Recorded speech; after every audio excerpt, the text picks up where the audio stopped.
that have been consistent speaking against the bad government and for the purpose for reformers. Niger what yo?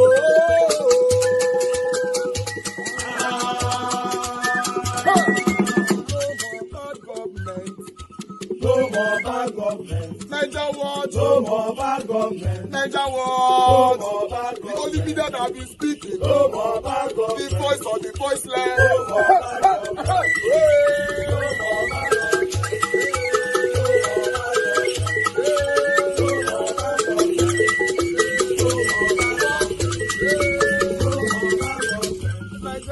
No more bad government. For the poor. No more bad government. Niger what? No more bad government. Niger what media?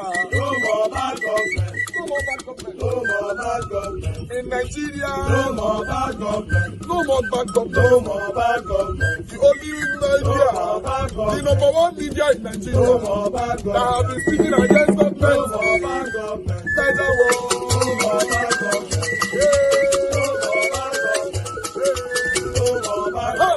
Niger what you? The voice of the voiceless. The voice of the voiceless.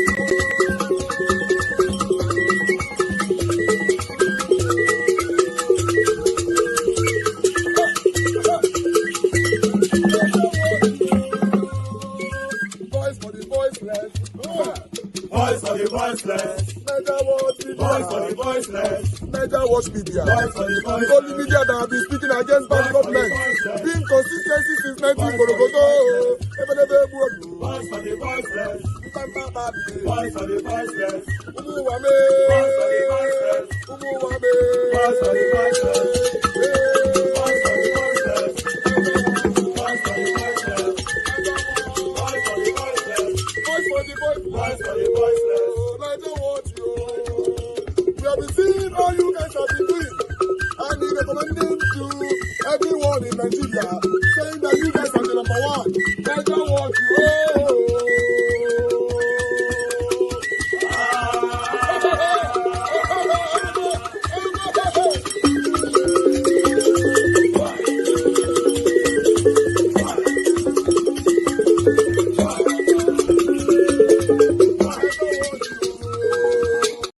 Are you still a member of the PDP? Without a doubt. You're a member of the PDP? Of course. Okay. You visiting the president? Does it sound like Ask your question so I can answer. No, I'm asking you. Yeah. Everybody knows that I've known Ashaju for a long time, even way before he became a governor. He was governor for 8 years. I never visited him. And one of our leaders, whom I will not mention, a deputy governor, had called me, and I thought he wanted to just, say hello to me. And lo and behold, he said, hold on. And, how are you? This. You have to come and see me. Now, let's just start from the fact that who the hell is the person that I'm going to take permission for to see the president of the Federal Republic of Nigeria? So the president spoke to you on the phone of the deputy governor? You're not listening. I'm trying to understand I'm giving you as much as I can. So if I'm sitting with her, he doesn't understand I'm trying to give you as much as narrative, I'm trying to give you as much as I can within limits. Okay. From the phone of the deputy governor, I knew that I was invited to have a meeting with him. The next day, I was still free. The third day, I had to go. My instinct was, okay, why not? He's been in government now for 2 years. It's not a bad time to go and have a conversation with him. Those who know me well, especially in Ogun, they know that I used to run a program called Lion's Den. Show is hotter than politics today. I don't ask easy questions. I ask very tough questions. I ask very probing questions in the most polite way. But there'll be questions that if you don't answer, you'll even know that you kind of don't know the answer. And I have a deep relationship with the president. I can look at him from a distance and look at what he's doing from a distance without talking to him for 10 years. And I can always put the block, okay, this is why he did this is why he did it, this is why he did it. I've known him since 94. And I did not know him as his cheerleader. I knew him as a thought leader. I was engaging in the process of how do we rescue this country. And even at that, I was not in his part, never been. I had to go to him now for 3 reasons. The first was that I was concerned that this democracy was faltering. And I didn't think it was his fault, even though he was mostly blamed. I could not understand how after about 20-something years, political parties will just suddenly assume that they have an escape route of blaming others for their own woes. I didn't like that, and I wanted to be sure that what was going on there. The second reason is that I began to become a little bit uncomfortable with the demonizing of all policies by those who don't understand what it takes to design futuristic ideas that could work. The third was that I felt okay. Perhaps if I spoke to him, if I visited, we would engage the way we usually engaged, you know, and I'll be able to decipher the state of his. Some people talk about his frailty, and I told you here before that I know him the way his mind works. So I jumped on that invitation. Well, just a moment. With your meeting with the president now, is it likely that you can work with him? There has never been, oh God, there has never been a doubt that I can work with him.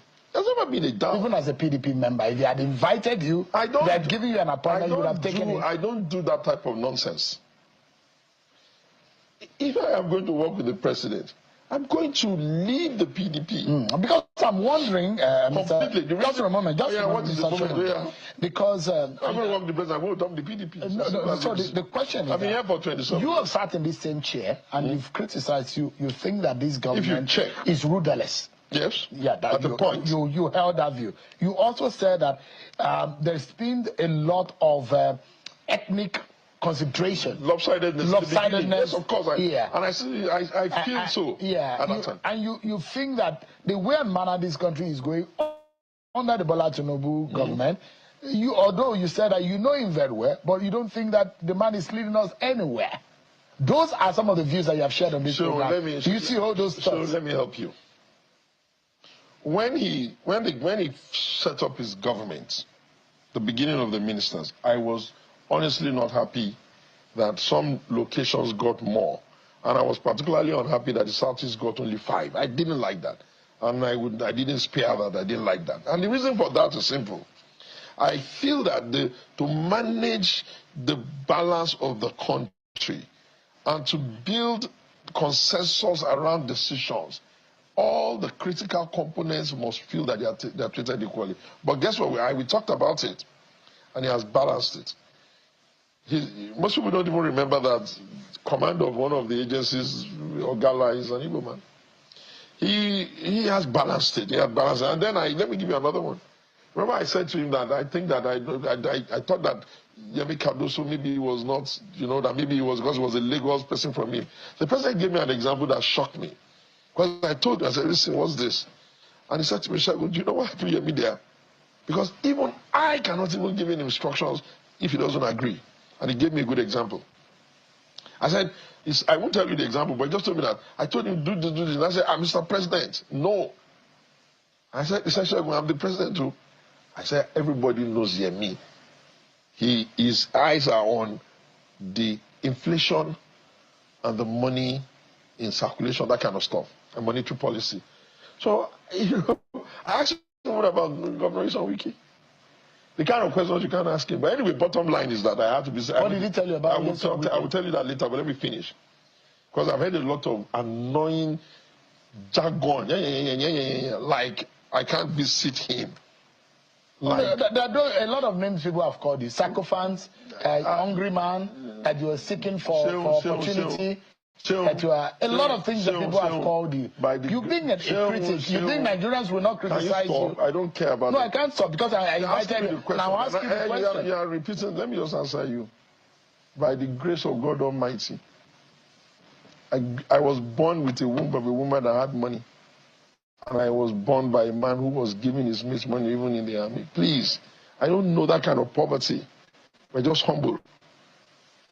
If I wanted an appointment from Bashadwala Tinubu, I'll be there since. My brother is Bikole Amosun. In the past, he was governor in Ogun State. We had an issue because I left him for Daniel. He was governor for 8 years. He's my brother. He can never tell you I ever came to him to tell him, let's do beggar. But I don't flow that way. I just believe that there comes a time in the life of a nation where you must try to be sure whether the direction that the leader is going to is the right direction, or at least whether it is his intended direction. And I guarantee you, I don't kid myself and I don't have any reason to kid anybody. He's smart. Above average. But you think you never thought that before now? You didn't think that we are on the right track under this government. But after just a moment, let me ask my question. Ask. Can you calm down, Mr. Segun Showunmi? This is my program. I've invited you, and the courtesy between guest and presenter. Let's just establish it. So let me land on my question. My question is this: before now, you never believed that the country is on the right trajectory, but after yesterday, you think otherwise. No. You have not been. You can't. You see. If you have followed me around a lot, I do a lot of interviews, you would have known those things I said they were right on. I told you, and if people say they're going to remove subsidy, there's no simple way. I'll do it smaller. The move is removed. The knock-on effect on subsidy is clear. There's no beating about the bush. In case you don't even have the money. I've always said that. I said I do not agree, only to the extent that I would have rather he was punishing those who messed up that opportunity for everybody. That's it. I've always been whether or not after yesterday you had. I think that if you were born again. No, I don't need to be born again. The philosophy of Bola Tinubu. I don't need to be born again. I've always known him. I've always said he's smarter than his mates. So, but do you know anything different from this? I think what happened when I was with him yesterday is that nostalgia of who I know he is. I like when I think, okay, we've been through it. I know him. I like when I think, okay, he's there. And people say, oh, this. So I like the fact that he's just as I knew him. So, I mean, agreed. Bola Tinubu, you underrate him, underestimate him based on his frailty at people do that. The question is that a lot of people want to know is you are an Atiku man. I'm a PDP man. Just a moment. You're an Atiku man. Don't gainsay him. I'm an You are close to him. Just a moment. You're an Atiku man. Yes, now you have gone to me. Doesn't that look like a betrayal of trust? Did you tell Atiku before you met him? One of the things that hurts me the most is that most people misinterpret what the role of somebody who speaks for other people are. He doesn't give me the script of what to say for him. I take his idea, I look at him, I ask one or two questions, and I generate everything I need to say. There's no secret of his that he gave me that I'm giving him. It's the things that I have looked at, okay, this is what he would like to do. I've answered questions that later on, when they ask some of the people, they can't even answer those questions. I dislike. This is you, Mr. Yes, I'm telling you. I criticized Daniel Bwala when he moved on to the other side. No, I didn't. You did. No, listen. You called him a tongue. You called him several names. I never did. Right on this program, you did. No. I dare say you did. Okay. If I knew you were going to deny it, I would have brought it. Listen, what I said. You criticized him. No. But I think you should apologize to him. No. But if you criticize Bwala for working for Tinubu, and this is you talking so eloquently about Bola Tinubu, listen, you heavily I own my mouth, I own my words, I own my arguments. Does it look to you like betrayal of who? Of Atiku Abubakar? Is he you now taking sides? Is he running for president now? He's running a coalition which everybody knows I'm not part of. Why would you even in your wildest dream think that I don't have my individuality because of what? Do you know how long I've been in the party? Since the time get-go, I've never left. I won't say the same about them. You see, when you make it this way, I don't like a situation where every time I have to have the question, you force me to have to do a pushback on that. I don't need to. I am at liberties as an adult to take decisions that work for me. And I will be very happy if people don't make it about Atiku, the former Vice President Atiku Abubakar, because that would then kind of like make you want to do a pushback. I don't need to do that. He takes decisions that are in line with how he sees things. I'm saying Daniel Bwala, for example, you criticize him for moving to... If you go and look, you will find out that I didn't really... I will get it. I'll probably put it online. It doesn't matter. To remind you. You could. So the question is that you've criticized Daniel Bwala for leaving your side onto the other side. Daniel works and is an appointee and a member of the APC. I am not aware that we have taken a decision in this country that just because we're in politics, I can't give somebody that is old enough probably to be my father or my uncle. I'm not aware. I'm not aware that if I knew that people are going to get this silly, I would have been visiting much earlier because I don't understand where this is coming from. So let me ask you I'm not tied into anybody. Let me ask those who think that you are anti-Tinubu before now, They didn't And think now, that. no, They just know a I'm not moment. anti-Tinubu. You can't see yourself 100%. Okay. Yeah. But I'm not anti him. So take it when other people give you a feedback. So if people think that you are a very strong critic of Bola Tinubu, because I'm a very strong and passionate, loyal person of PDP. do you still going on to criticize him now? You know, I'll put it this way. After benefiting for almost an hour of his AC free of charge. So there is AC in his house. That's trivializing. I'm saying that you were in his environment. How much is an being with the number one president. Thank you very much. Now you are putting it properly. The privilege to engage the number one citizen in office, even though I'm not in his party and I've critiqued him, makes him superior to the others. I've been in this party forever. The only time we go to them is after they've lost and we need to kind of like shut them up. Yeah, and I've never stopped one day. I've never dropped the ball. You know, if everything balance them, he doesn't have one approach to deal with everybody. He has the uncanny ability to apply different people. Everybody has almost like a perfect relationship with him, and we are all not. We need to close now. Close now. Were you able to tell him that people are suffering in this country? We talked about that, but you don't have time to hear.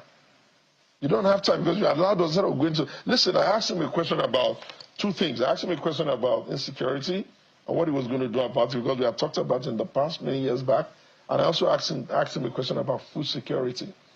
He said to me, we will get over the hurdle of food security because it's bringing in the equipment. And that specialized areas are going to be given for the north and north. And then I chipped in, how about Ogun? He said, I've just done something for them on cotton and I will continue to do that. He mentioned the number of tractors they're bringing in. And then you're the same person who called for the president's impeachment. That was because, let me explain that. No, that's number one. No, okay, yeah. One second, let me quickly answer that. At that time, they had said they removed subsidy. Then somehow, Male Kyari's NNPC had then said something to the effect that, oh, they were still doing something that required, maybe they were abridging the price. And then I asked, by whose authority is he doing that? And if the president is the Minister of Petroleum, if the National Assembly was a serious National Assembly, they should call Mele and even call the president in his capacity as Minister of Petroleum to come and explain why they are spending money that is not budgeted. Okay. All right. You're also on record saying that APC and Tinubu hate Nigeria. So have you changed your mind on that? Well, I think that what I would just say is this. The view from outside is different from the view from the inside. And the view from the inside, listen, doesn't have to be necessarily. Listen, so the view from the inside. Are you now inside? Can you listen now? Oh, sir, yes. The view, when I say the view from the outside, if the door is locked and you've not spoken to the man, you will have a view. If you open the door and you listen and you look, you may have some empathy. And the empathy for me is that our nation is difficult to manage. Mm-hmm. The kind of economic policies and the direction they want to go will bear fruit, I believe so, if they stick to it. Okay. But even if you say you are angry, you need to take the others that are even jumping around and talking nonsense. Ask them what would they have done differently. So you are saying you changed your view that APC and Tinubu hate Nigeria? No, I don't know about APC. I will engage them at some point in time. But if you look at how they are doing, with due respect, you even have to ask by what magic are people trooping them. So if we say they hate Nigeria, why are all the governors going? Okay, so does Tinubu still hate Nigeria, or have you changed your mind, sir? Definitely, he doesn't hate the country. Truly. I think that I reflected on some of this criticism. Okay, I came to the sorry, sir. You were talking about Muslim ticket. That's what you were talking. I came to the conclusion. Yes. That part of our challenge, even for those of us who have to criticize government, is that in this particular instance, our issue is that we have a limited understanding of the work going on towards reform. Actually, is brilliant. Just forget all that nonsense. He's a very, very brilliant man. And when I say he's brilliant, even if I were to compare him with all the others, and there's nobody that I don't know and I don't engage. And there are people that I've engaged, and when I just listen to them, even among the ones who you could call his rivals, I look at them, I listen to others, and I just shake my head. And there are those that I look at them and say, this one is so damn shallow, it's unbelievable. You know? All right. But he's brilliant. So you're saying that he's smarter than his rivals? By miles. Does that include Atiku Abubakar and Peter Obi? Come on. When I say smarter than his rival, he's smarter than almost everybody within that age grade. Okay, all right. You tweeted saying you went to spend quality time with the president. What informed your decision to go see Mr. President for that quality time? Of all the people you could have visited. Yeah. I was invited. I was really invited. By Mr. President. Naturally, you can't go out to a man's house unless he invites you, can you? Yes. I had gone home for Salah, like I said, at another fora, and a call came in. I couldn't have, I had no inkling that would happen. And then when I said, hello, how are you? I was invited, I will come there, that kind of thing. I was well aware of who I was and who he is, or who I am and who he is. But what most people don't know is that this has been the relationship between me and the president from time immemorial. I don't sit around this table clapping hands or picking crumbs, no. But from time to time, we create that opportunity for ourselves, stimulated sometimes by me and this time by him, and we sit. Usually, we need a lot of time, and we're always probably undisturbed alone, and we engage very, very deeply. Mistakes that Bola Tinubu will never make.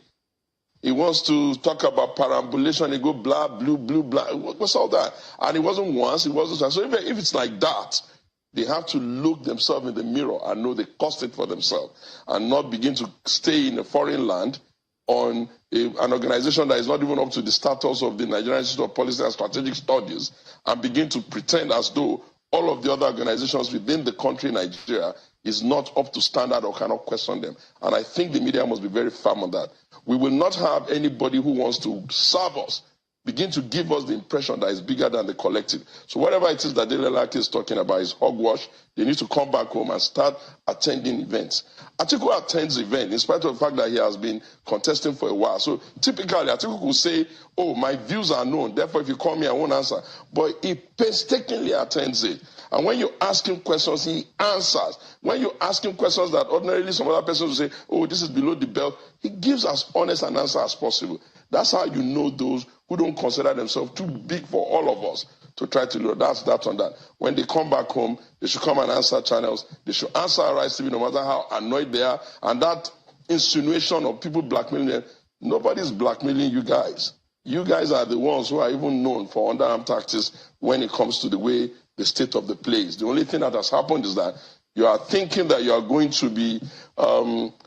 Thank you. When you look at the cabinet, and you have been monitoring cabinets in this country for a long time, you have to even ask, okay, so the only people that have brains now in Nigeria are the Lagos boys of Asiwaju Bola Ahmed Tinubu, like seriously? And that we don't have brilliant people in the north, we can't have brilliant people in the southeast, we can't find brilliant people in the south, we can't find brilliant people that can run economy anywhere else.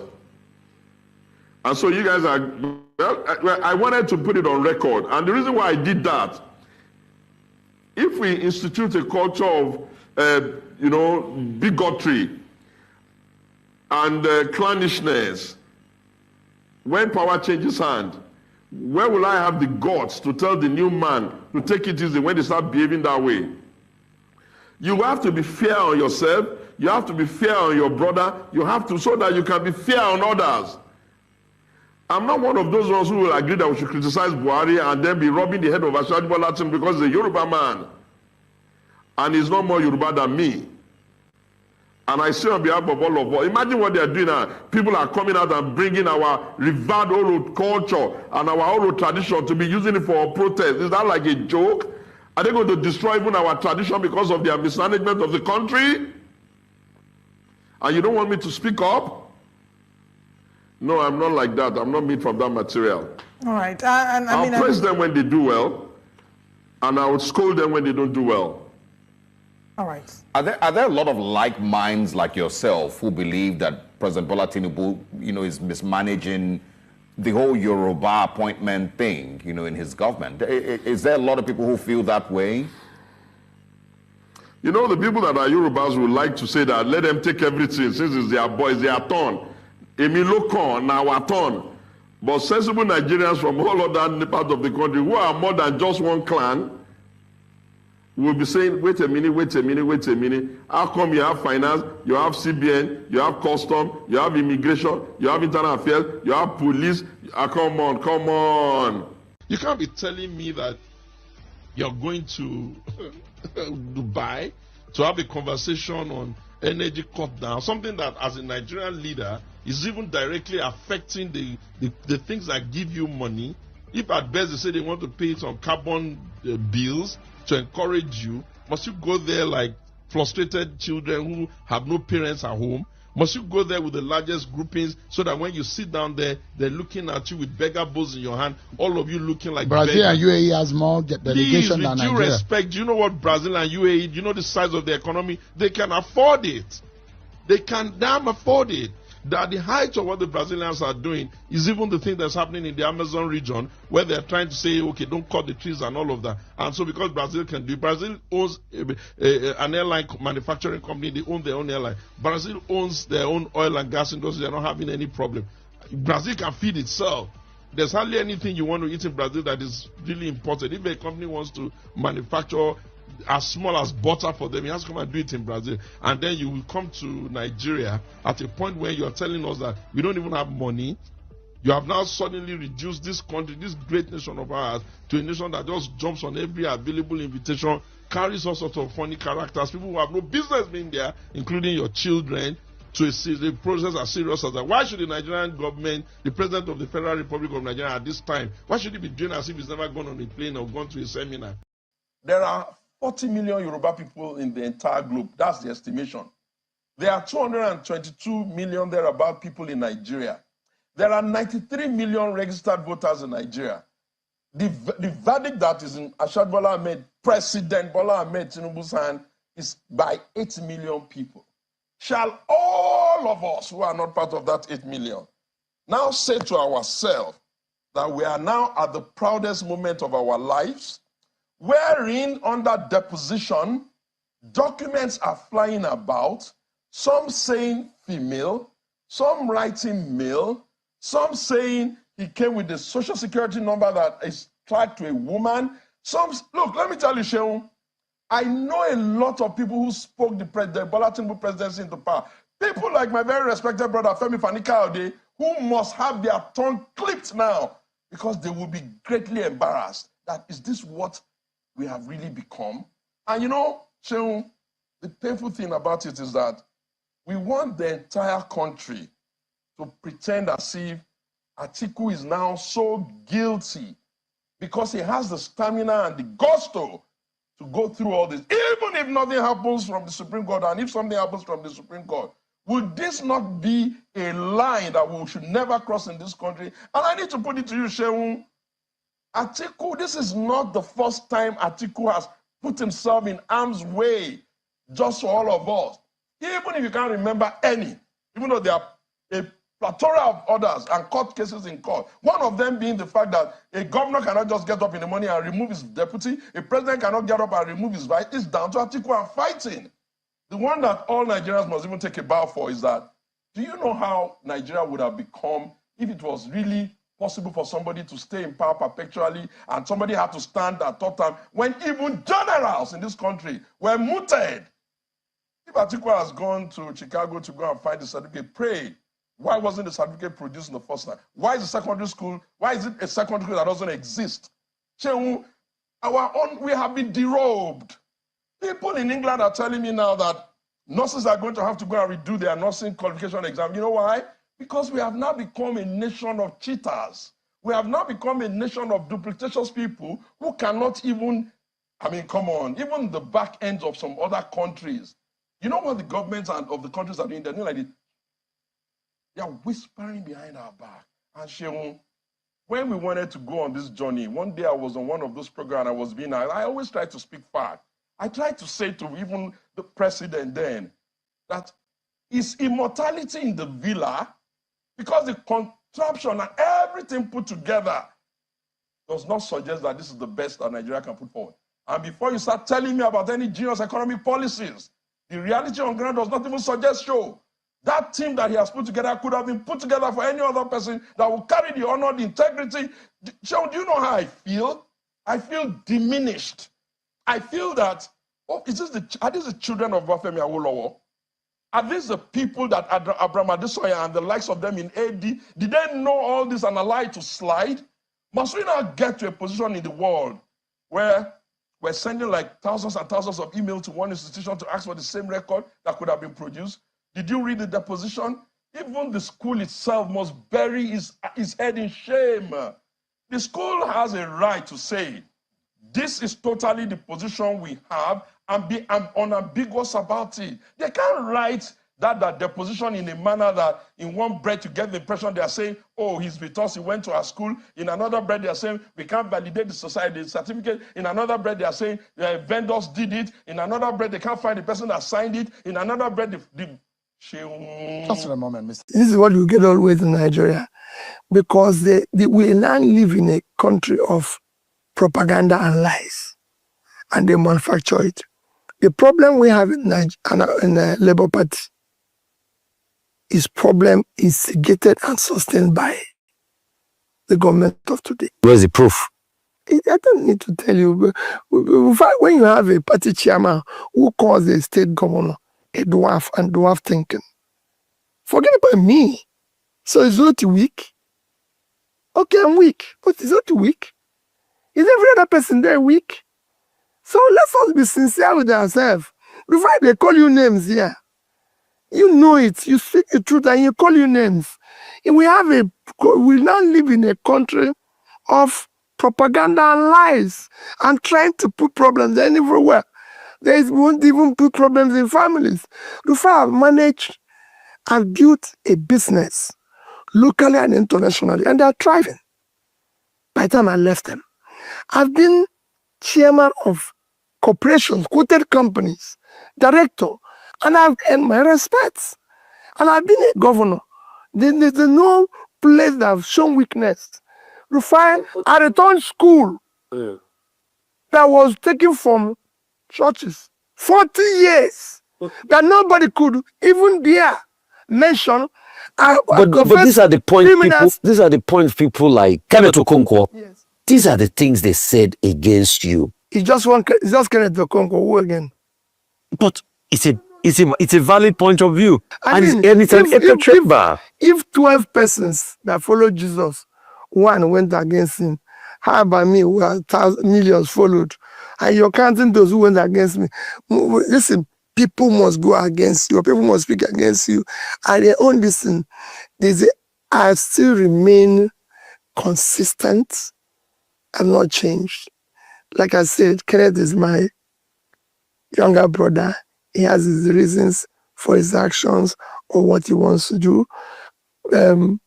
Rufai, humility, patience, tolerance is not weakness, it's a virtue. It is not easy for people to remain where I am. And when I was campaigning election, before I went to places people dare not go to. I was in Southern Gombe. Was everywhere. People fear to go. Before I drive around this country today, this year alone, I've driven from Abuja to Kafancha, to Kaduna, to Kano, to Katsina, to Jigawa, to Jos, to Benue, to Kogi. Who's doing that? So people just stay in their house and talk about this macho they are. Just like they stay, they don't go to anywhere. It's easy to be and very close to the people on the ground. Do you think your party is enjoying the kind of popularity that it enjoyed some years back? That I feel as the kind of way Nigerians feel right now, to the extent that maybe Nigerians have some very strong feelings as to the performance of your party. Well, let me be blunt about it. The people are not happy. Several people have said it. And the president also is not pretending. He acknowledged that there's hardship. He acknowledged that things are very difficult. And even recently, he appealed that people should be patient with him. But the question is, how long will they be patient? And things are very difficult. And so many things have not been done the way the people are expecting. And to be honest with you, if you go back to the electorate today, halfway, they are not happy. You can't lie about that. I see people lying. I see people telling president what he wants to hear, or maybe, and some of them even he doesn't want to hear them. But my position on the people around the president that are supposed to help him are deceiving him or are damaging his image, are doing more harm than good, let me say that. Because the president cannot go out the streets like myself and know how the people feel, or even outside the villa. They will drive him in a tinted glass that he doesn't even see what is going on.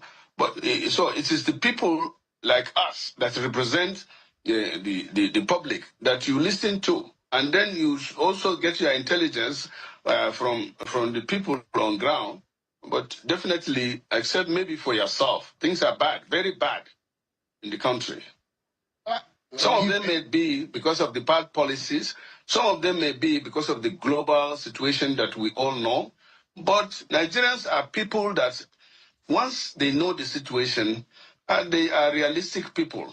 But the people that the president has for now are unrealistic people. I said it before, I'm not changing my position yet until they change or president does something. Last time he did a bit of it by changing some of them, but I'm still believing that the government is more or less dominated by kleptocrats and even kakistocrats.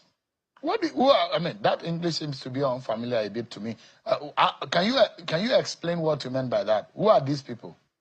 Between you and God, Showunmi, you are a Nigerian too. Unless maybe you are getting something somewhere, because it looks now that you are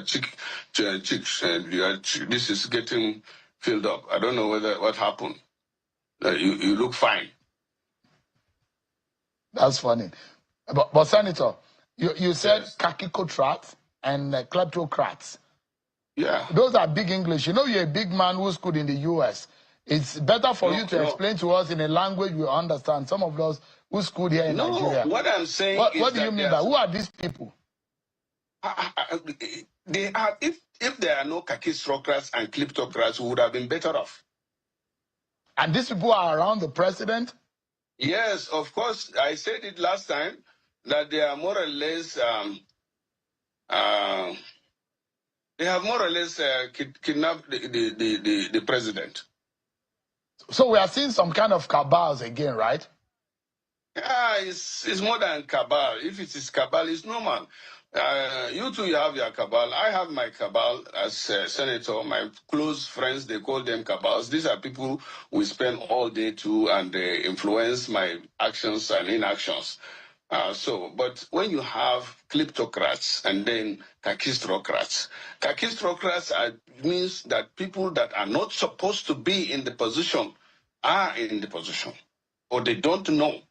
Then kleptocrats are people that are in democracy, that are in politics because of what they can get out of it, but not what they can put in it.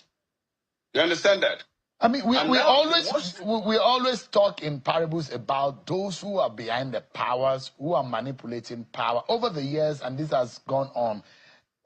Do these people have names? Because our nation is being held down by a few people, the way and manner in which you are describing it. Perhaps these people are not allowing the president to function optimally the way Nigerians hoped for.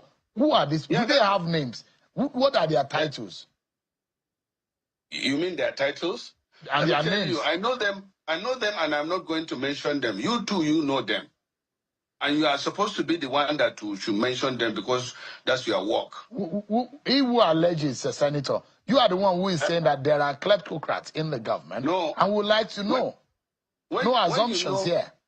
Let me tell you, if you had experts or the right people in the government, things would have been done right. Things are not being done right now. government, I still believe that the president did not take power in order to make Nigerians suffer. No. He took power so that he would do something, but he cannot do it alone, and he has to get people. I hear one of my colleagues last time, he said the same thing, that the president needs to sack some of his ministers and some of his aides and all that, so that he will bring in better people or experts to help him run the economy. But you are 2 years down. The renewed hope is becoming, people are doubting whether this thing is going to work, because 2 years in it, the Nigerians cannot see any hope. So things are not working from your own point of view. Are there areas you think that... Wait, Shewun. Is it working from your own end? Are you not in Abuja? I'm asking a question, Senator. Things that... Me too, I'm asking a question now. Yeah. So the point I'm making here, Senator, is if things are not working for the Nigerian people, can you point to us areas you think that the president should make urgent and decisive action to fix this? He's halfway into his 4-year constitutional tenure. I said it before, there are 3, and they are constitutional.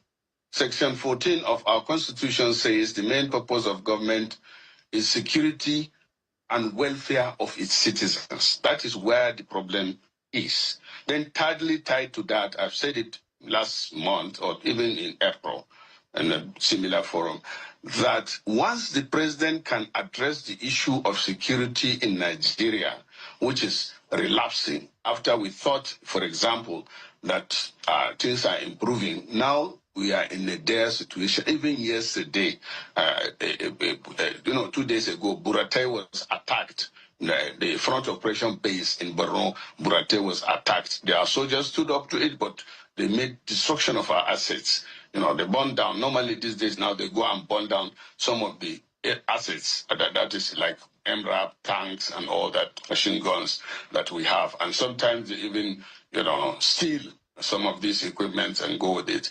The situation is getting terrible, in Borno. The situation is bad in some states. All the 6 geopolitical zones, except to some extent South. Even South, we have issues of economic sabotage and this oil theft and all that.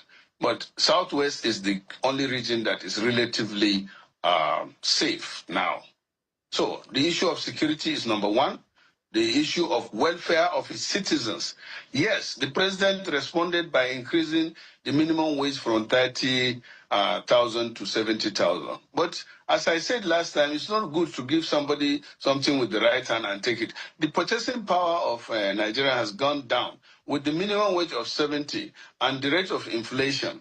And these things are still not, Nigerians cannot afford to live. And they are even finding it very difficult to survive. But as I said, this government, in addition to having kleptocrats and kakistocrats, which I said, now the recent development that I see is the heightened severity that is happening in the government. What do you mean by that? You don't know civility? Say that again. Sorry, I didn't get you clearly. Civility. You don't know civility? Servity. Check. What does it mean? Explain it. We want to know. Check. When I tell you are holding your distance, check severity. How is that situation going in the government? How can you describe it? Did you check severity? Senator, and the way and manner you refuse to say this. Senator, Senator, the way and manner you are describing things, you are a leader of the APC. I don't know if you were present at the APC summit, where the president got a lot of endorsement. And no, I was there, but I was the only voice that said nay. Because when we wonder, a lot of the leaders of the APC endorse the president, saying that he's done well, things are going well, and he should go on. Mukeso, that's the shouts that they were having in that hall that day. this is totally a departure from what happened at the APC summit. Is that a deceitful gathering, or what exactly do you think is going on based on what you have described? You see, things are not working, but yet party leaders are saying it is going well. Think the president deserves automatic ticket. Well, as I told you before, I have made my mind. I was there, but that was not why I was there. I was there for a summit, and when I realized that it was not a summit, and the voice vote was put about the endorsement of Mr. President,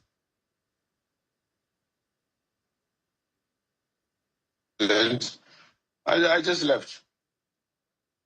And that does not mean I'm not an APC member. The majority had its way, and maybe I'm even a few of us, felt that was not right. Because but you look at it again. As a senator, I was not. You look at it within the party, there were endorsements for the president. Outside of the party, there are defections into the party. So the party is saying, even not for the performance of President Bola Tinubu and the APC, new entrants will not be coming into the party. No, I don't think that is it. I don't think so. It happened before, not once, not twice. It happened during Jonathan. It happened when again? That does not... Okay. You see, what I see there is that politicians are decamping, but the people who are the voters are not decamping. So what is happening politically is not in tandem with what is on the ground, what the Nigerian people can feel. Thank you. That's it. Is the president aware that this is a political gimmick, or this is a political deceit that is going on the way you have described it? I don't know. I'm not. I don't have access to Mr. President, so I won't know his mind. I didn't speak, but I hope he will look back historically and see that the gathering of people to say we endorse you, especially you can't. For example, the president has been endorsed, and the president even endorsed us during his budget presentation. But the party said now that no automatic ticket for others. So what is good for the gander is not good for the what? What do you say? What is good for the goose is not good for the gander. Is that what you meant? That is what they are now saying. So you already see there is a problem. What does this connote for you? If this is going on, and you made reference to Jonathan's period in 2014, pre-2015 election, and Jonathan lost the election, are you worried about something here? Yeah, really, because Jonathan had 22 governors then, endorsing him like we did now. And what happened? Jonathan lost woefully. And even that time, what happened? A lot of money was spent, over 2 billion or whatever. And then even the election was sifted. But we are not learning our lesson. And I pity Mr. President for this kind of a thing. Even though he came out one time that this is not time for campaign, we should not be campaigning. But you have already seen the problem now. You go out there and say you are endorsing Mr. President. And when the rumors came out that, the National Assembly members also and this thing are going to be given automatic ticket, the party came out to say, we are not giving them automatic ticket. So who is going to be the foot soldier? Senator, this is a very critical period in our history, and as a people, we need to find a way forward. If there is something that you need to tell the president to do as an action, because he's the leader of your party, and it does look to me that you are worried that your party might lose at the center. A lot of people see, they see that, they think that may not happen because opposition is not strong, and that there isn't anyone that can give Bola Tinubu and the APC a run for their money in 2027. But do you have an opinion that is against that? Yes. Number one, as I told you, I still believe that the president means well for this country. If not, he wouldn't have even contested. He supported twice people from the north, Rubadu and Atiku later on. And that shows his level of patriotism. And then when things didn't, in fact, the third person is Buhari. But when all of those, the two did not work, the one that worked was not, Buhari didn't do what much people expected. And he gave it a shot himself. So I thought that this is going to be it. This is going to be the master stroke Tinubu is coming himself to do it himself, and even he said that it is his turn, Omelekon. So after that, when he wins the election, I thought that it will be Omulekon. Well, you know what Omulekon is, including everybody. That is going to be our turn, especially the APC. But that is not the case. But the good thing is, and our advice is that there's still time because things can be turned around within a year. All this outcry is within 2 years. So in the next 2 years, he should make Nigerians happy. Once he makes this Nigerian happy, I said it before, nobody will contest. Why do you endorse a president who is sitting president only 2 years into his government? The endorsement, if we are following the American system, the president has a right of refusal, just as other public service holders like senators, like House of Rep. But now, as I said, we have started getting it wrong even. And I don't know what my colleagues are thinking, but I say, oh, so it is only Tinubu. The vice president was not even mentioned. The governors, I don't know, for those that are running for the second time, I don't know what is going to happen to them. I don't know what is going to happen to people like in Delta now. My distinguished colleague, Omo Agege, after losing the election, which he thought he won, struggled in the court, and then kept the party going. All of a sudden, they brought the sitting governor, and they said he's going to be the leader. That means, what has that man done, Omo Agege? Then, in fact, during the endorsement or the summit, Senate President stood up to move the motion, seconded by the Speaker. And then, as I said, what is good for the goose is not now good for the gander. So, Senator, invariably, you are saying that the endorsement that President Tinubu got at that APC summit was in bad taste and is against the sensibility of the Nigerian people. No, I cannot speak for Nigerian people. I'm only speaking for myself. I didn't like it. I was not told that we were going there to only endorse the president. We were to go there for summit. So I was wondering, where is the program? Who's coming to speak to us?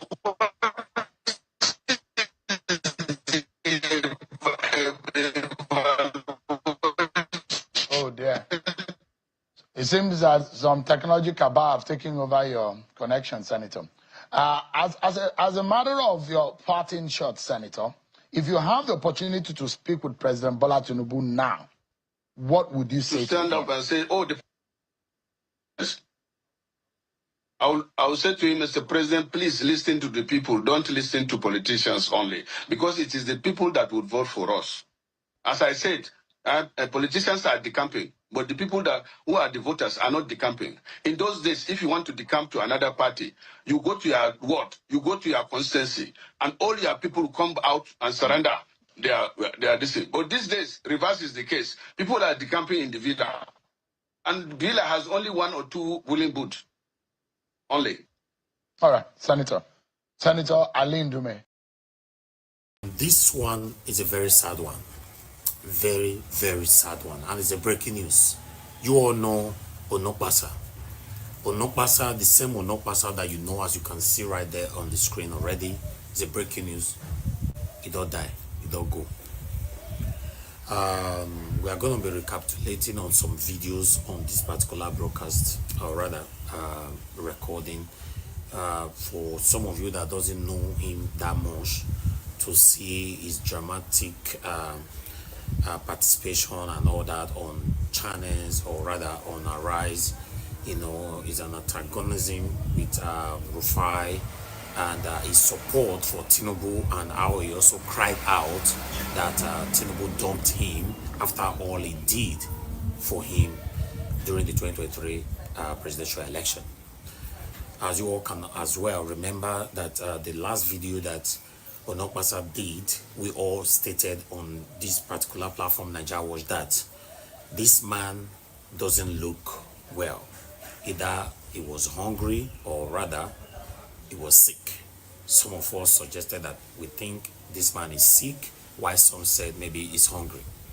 Jokingly. Sadly, he's gone. But I'd like us to take this all together. Mr. Onokpasa, since President Tinubu came in, the economy has tanked. is at an all-time low as we speak. It has not. It has not. Let me finish my question. Mr. Onokpasa, let me finish my question. You are a liar. Mr. Onokpasa, moderate yourself, all right? Moderate yourself. You know what you are doing? Good. Listen to me. You're Secondly, not you know what you are doing? Since President Tinubu came in, the economy has tanked. You are pretending to be a journalist. That's one. Is that Tinubu's fault? Don't you know why Naira tanked? I'm still asking my question. Secondly, it's been an because of your friends. I mean, I don't understand this Bola Tinubu of a man. He will just, I don't know what his game plan is. He's just, but he's wasting his time because we are the ones that put him in power. We know how our calculations, how we put him in power, and we are going to get him out of that power. That's for sure. He's wasting his time. Now, whatever he thinks he's doing, he forgets that just because of the hunger in the land, it is very easy to campaign against. Very easy to campaign against. And those of us who campaigned for him, a lot of us, we campaign against him. And we will get him out of that power. He is a one-term president. I assure you, Ruben Abati. Bola Tinubu is a one-term president. Thank you. Well, it's Nigerians that will determine that. It's not angry people like yourself taking a decision on that. But let me ask you, what do you think of coalition politics? Yes, but even at that, Ruben, a majority of Nigerians did not vote for him. We did the calculation. All we needed to do was to wait for Atiku and Peter Obi to split their votes. That's how we won. Since 1999, Bola Tinubu has had the lowest margin of votes. God have mercy upon us. Of all presidents. He had less than 40% of votes. We calculated it. We worked at campaign council. Go and check the records. So there's nothing I don't know about how Bola Tinubu won. Let's see how we win in 2027. Yeah, but Tinubu got 62%. He got 62% of the votes from northern Nigeria. Let's leave statistics. But this is such a shame. That you will stab all of us in the back like this. All right, guys. Fire on the mountain. Now, there is fire on the mountain. You will attack Rufai. You will abandon Fani Kayode. We supported you. Then the people who fought us, I don't need any appointment from you. My Lord Jesus, it takes care of me. Anytime, any day. That's the story of my life. I don't need anything from you. But this is such a shame. That you will stab all of us in the back like this. And bring some funny character. A serpentine character. You never know where he stands. You give him an appointment on what basis? We are the ones that put you in power. We are the ones God used. This is so painful. Very, very painful. That's not how to treat people. Unless you don't fear God. And to not fear God is also not to believe in God, because you have to believe in God first to be able to fear God. You just dump your supporters. You humiliate them, you disgrace them, you discard them. The person that discards his fellow man will be discarded by God. If you, with respect, let me teach you some theology. This is just too painful. Very, very painful. To me, to all our supporters. This man insulted the president of the Federal Republic of Nigeria. Called our president a drug dealer. And you make him what? The guy has no credibility. Zero. Nobody believes him. Our party supporters, they don't trust him. The people he went to, he dumped us for to go to PDP. They don't trust him. Obedience hate him. What is the point? Then my brother Bayo even stooped so low to be the one to announce the appointment. I'm really, really angry. if there's anybody who opens his mouth to say I'm not a Baptist, may God punish that person. But I'm really, really disappointed in you, my president. Really, really disappointed in you. You give the impression that you can dump anybody, you can sacrifice anybody, you can stab anyone in the back. How do people trust you? People talk about love. I'm not interested. I'm a lawyer. I talk about trust. Trust. That's how people live together. It's trust. People have to trust you. Otherwise, you lose credibility. Where did this come from? Where did this? I mean, it's bizarre. Hey, Daniel Boala. We don't have any authentic, original. I don't want it. I don't need it. I'm okay. My Jesus always takes care of me. You didn't see another person that supported us. This is so painful. Painful. Don't take us for granted. Don't take us for granted, my president. It's unfair. That's not to treat your fellow man. Otherwise, that's how God will treat you. Don't do that.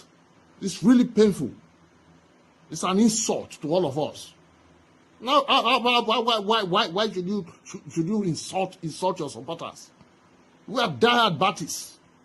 And you treat us like what? Like we are expendable? Well, treat your fellow man as if he's expendable. Let's see what God will do about that. It's really painful. Painful, Excellency. It's an insult to all of us. Man started talking crap. Then we had to push back on it. Then you make him what? Special advisor, what rubbish? You see, it's God. Excellency, my president, Asiwaju Bola Tinubu, is God that made you president.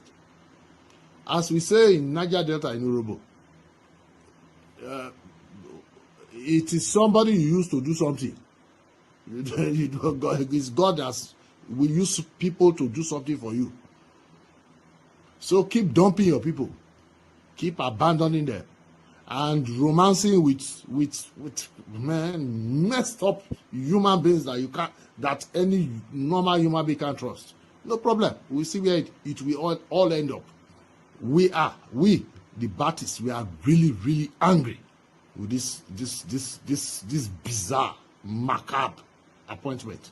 I don't know where you got this funny idea from. Guy can't do anything from you for you. He can't convince anybody about anything. He lacks credibility. Nobody respects him. I mean, where do you get this fun? Why do you keep abandoning our people? You can't see them to give appointment to. You keep bringing all kinds of funny people. How do we trust you? You see me, I'm a Catholic. We are deep people. May our Lord Jesus Christ take care of you. All right, that is Onokpasa right there, crying. The man is crying heavily. Normally, what did Tinubu do these people? No, you're good at all. Okay. What did Tinubu, President Tinubu, what did you do these people? No, you're good. After the lobby reach, especially Onokpasa, he fight for fire. He fight for fire anyhow for our rights. He fight everybody, insulted everybody. After all, this man just labor in vain. This is not nice. President Bola Ahmed Tinubu, how can you allow Onokpasa to labor in vain? The man labored in vain. Time! You see why I will continue to tell and say me I like Tinubu. I don't vote for him, but I'm beginning to like this man. All these satanic people, when you see black, they call them white. When you see white, they call them black. Tinubu, they put Tinubu pepper for their eyes. In case you don't get that, Tinubu, they put Tinubu pepper for their eyes. All of them will continue to labor in vain. You all will continue to labor in vain. The Chege Pro Max that is currently going on right now in Nigeria is not affecting any tribes, or rather, just one particular tribes. It's affecting all of us. Everybody they collect. And I like them. At least On this particular one, Tinubu is not practicing ethnicism or tribalism. You all that satanically supported what is wrong, una go continue to labor in vain. May Tinubu, in fact, may Tinubu continue to put Tinubu pepper for all of their eye. See, Onokpasa is saying that this is very painful. This is very painful. Even me, see my towel where I take the clay eye for years since. I cry with this man because I can see pains. The man passed through a lot. I beg, make una not distract the president and just let him be. No, una be put Tinubu for them, make come favor una alone.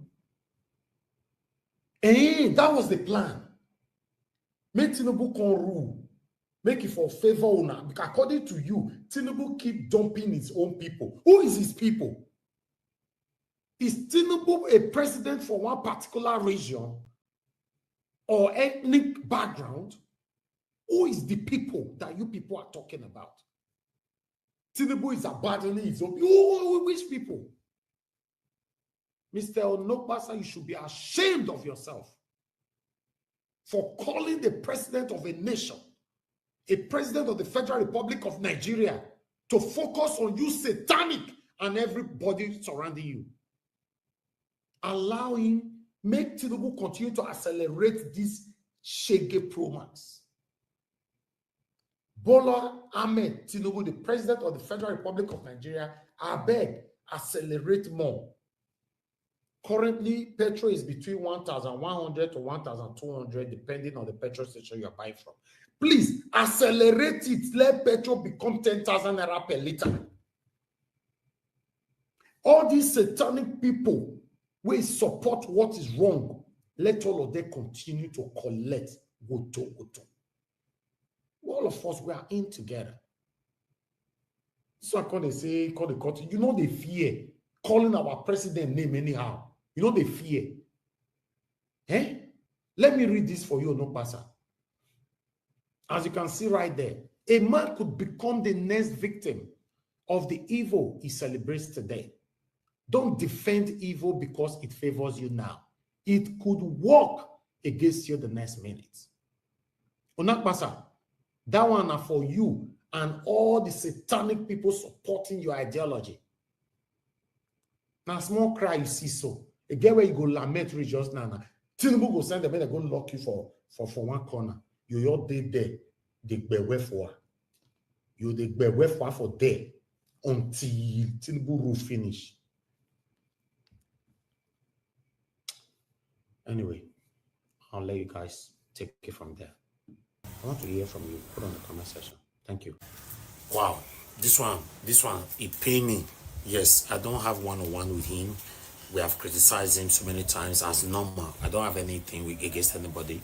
I've criticized Tinubu, Buhari, everybody, Obaseki. We criticize these people to do the right thing. I would criticize them for supporting Satanism as well. But the way this might just go like that is really, really sad. Yes, I don't have much to say. I don't know what you're going to say about this. But the final statement is Onokpasa, the APC chief team, who have constantly created drama on social media, or rather supported Tinubu and later started fighting Tinubu, is gone. But a lot of people are asking questions right now. Does it mean that because he started criticizing Tinubu, that's why he died? And some are saying, was he sick? Or some are saying, did he die in hunger? There's a lot of questions currently going on, but I'd like to hear from you. This is Nigeria Watch Media. Join us every day, 7 p.m. Nigerian time. Let's continue to talk about the things that's affecting you. All right, my people, good morning, good afternoon, good evening to every one of you. Although my presentation continues, I just want to comment on this particular one. I guess you guys can hear my voice. Please, someone confirm my voice quickly. I don't want to repeat myself and start all over again. So as you're confirming my voice, let me go on a break.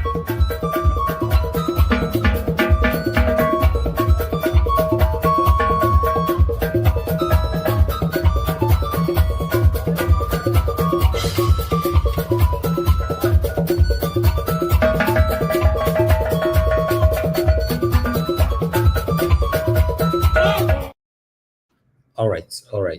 Thank you for confirming my voice. God bless you all. I appreciate every one of you right there. Mother of all, Mommy Diaspora. Thank you very much, Mommy.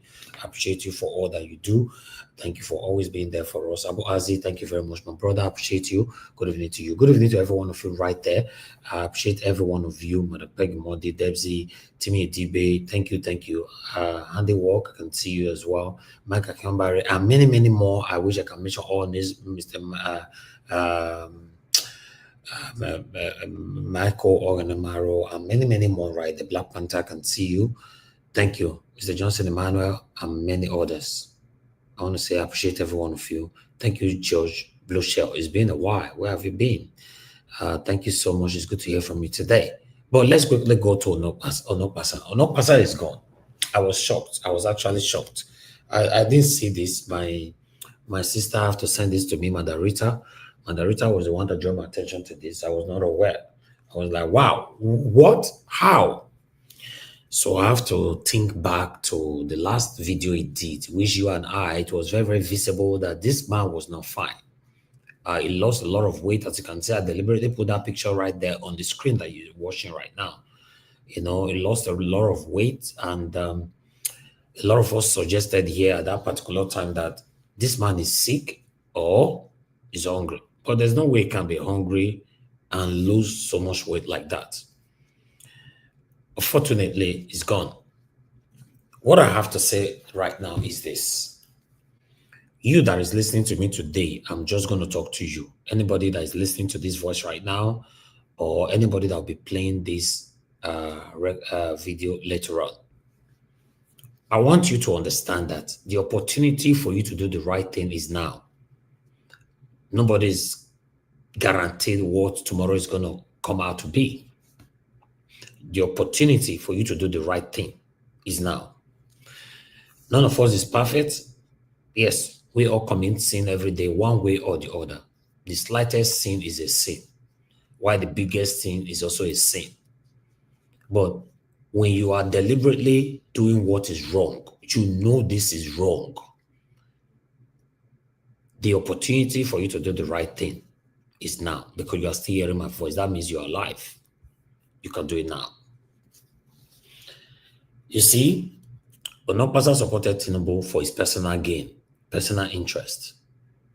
Sadly, Tinubu abandoned him, and he came out to lambasted Bola Ahmed Tinubu, the president of Nigeria. And when he was talking, he was not listening to himself. He was just talking anyhow, forgetting that he was talking to the president. Although, I don't know if the president reacted, or anybody that like or supporting the president reacted. But one thing is this. There's some words I wanted to use. I'll just keep it because the man is not alive anymore. I have to caution my word. But you coming out to call out the president that it did not benefit his people, the people who supported him, that means you never stand for a better Nigeria one day. Because if you stand for a better Nigeria, as the president don't win or he don't be president, allow him to do his job. You calling me out that he must favor you, that means everybody was fighting for their selfish interest. The same thing happened with Peter Obi. I've said it before, but I would like to expatiate on it. Before INEC slap you and I, do you know that fight was already going on eternally with the kind of position I will get? No, Nami go take this position, Nami go take this position. Amongst many of us that was fighting for Peter Obi, minus me though. The information reached me. And this was one of the reasons why many of them were fighting so hard for Peter Obi not to come to my platform. Because they already know that the job I did for Peter Obi online, none of them, I repeat, none of them could do it. On the day of election, I was having people on 9 states reporting for us here. Many of you can testify to that. 9 states. Personally, I paid for some, and some of them were given to me voluntarily. Gingerbread Man was the one that covered Abuja for us at that time. 9 states. So all of them know that what I did for Peter Obi, if Peter Obi get close to this guy, we not go see anything, no. I beg. They fought so hard within themselves to make sure that Peter Obi don't get close to Nigeria, not knowing that what me I was fighting for, I just want Nigeria to be better because I spend more of my time in Nigeria and I love my country. I was not fighting for what some of them were fighting for. That's what I'm saying, that I don't want to be pushed. If I start mentioning their names, they will jump come on for social media. They were fighting. Nami could be this, Nami could be head of media, Nami could be this, I was looking at them. And in case of 2027, anybody fighting for anybody because of what you want to gain, there's nothing wrong you gaining something, but if you make it a priority that I'm doing this particularly because of this that I want to gain, it is wrong. It is totally, totally wrong. You are not fighting for the betterment of the country. That means you are not also better than the people that have previously ruled us, that have turned this country to where it is today. You're not different, because if you have the opportunity to sit where they are today, you will do worse. That's why you see that most of the Labour Party senators, reps that you and I fought so hard for, many of them turned their back on us. Some of them moved from Labour Party to APC today. Because, like I said, many of the people advocating today or speaking against our past and present leaders, if they have the opportunity to sit there, they will do worse than you and I. They will do worse than our leaders, rather. Listen, guys, we can't have that better Nigeria that we are craving for, we are fighting for, when we have selfish agenda within us. We can never.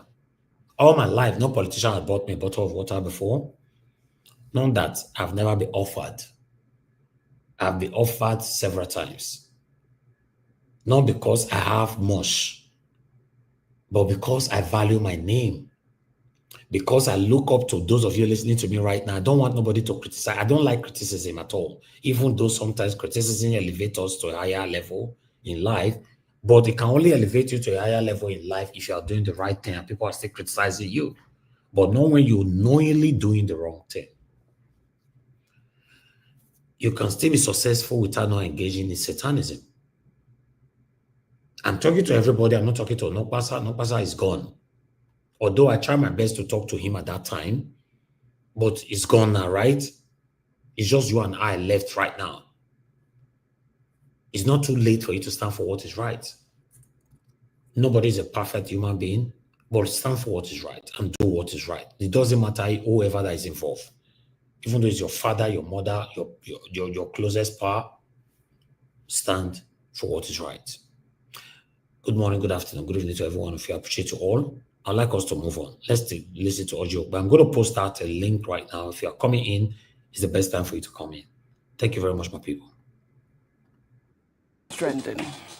The presidency has reacted to reports allegedly made by Senator representing Borno South, Ali Ndume, claiming that a former Chief of Army Staff, General Atiku Buratai, and his convoy were attacked by terrorists in Borno State. The president's special advisor on information and strategy, Bayo Ononuga, in a post on X, said that the senator was spreading falsehoods. He further shared a statement from Buratai's office clarifying that the former Chief of Army Staff was not in Borno, but peacefully celebrating Eid festivities in Abuja with his family and friends. The statement condemned the report as mischievous and utterly false, attributing it to reckless imagination and purveyors of fake news aiming to malign Buratai and spread misinformation. Meanwhile, Senator Ali Ndume, during a televised interview on Monday, clarified that he never claimed that the former Chief of Army Staff narrowly escaped a Boko Haram attack. Instead, he stated that Buratai town in Bu local government area of Borno State was attacked by insurgents. Ndume emphasized that the security situation in Borno and other parts of the country remain a deep concern, describing it as terrible in most regions except the South-South, which grapples with economic sabotage like oil theft, and the relatively safer Southwest. Ndume also said that he sympathizes with President Bola Ahmed Tinubu regarding his re-election prospects, drawing a parallel to former President Goodluck Jonathan, who, despite being endorsed by 22 PDP governors, still lost his re-election bid. Let's take a look. Jonathan had 22 governors then endorsing him like we did now. And what happened? Jonathan lost woefully. And even that time, what happened? A lot of money was spent, over 2 billion or whatever. And then even the election was sifted. But we are not learning our lesson. And I pity Mr. President for this kind of a thing. Even though he came out one time that this is not time for campaign, we should not be campaigning. But you have already seen the problem now. You go out there and say you are endorsing Mr. President.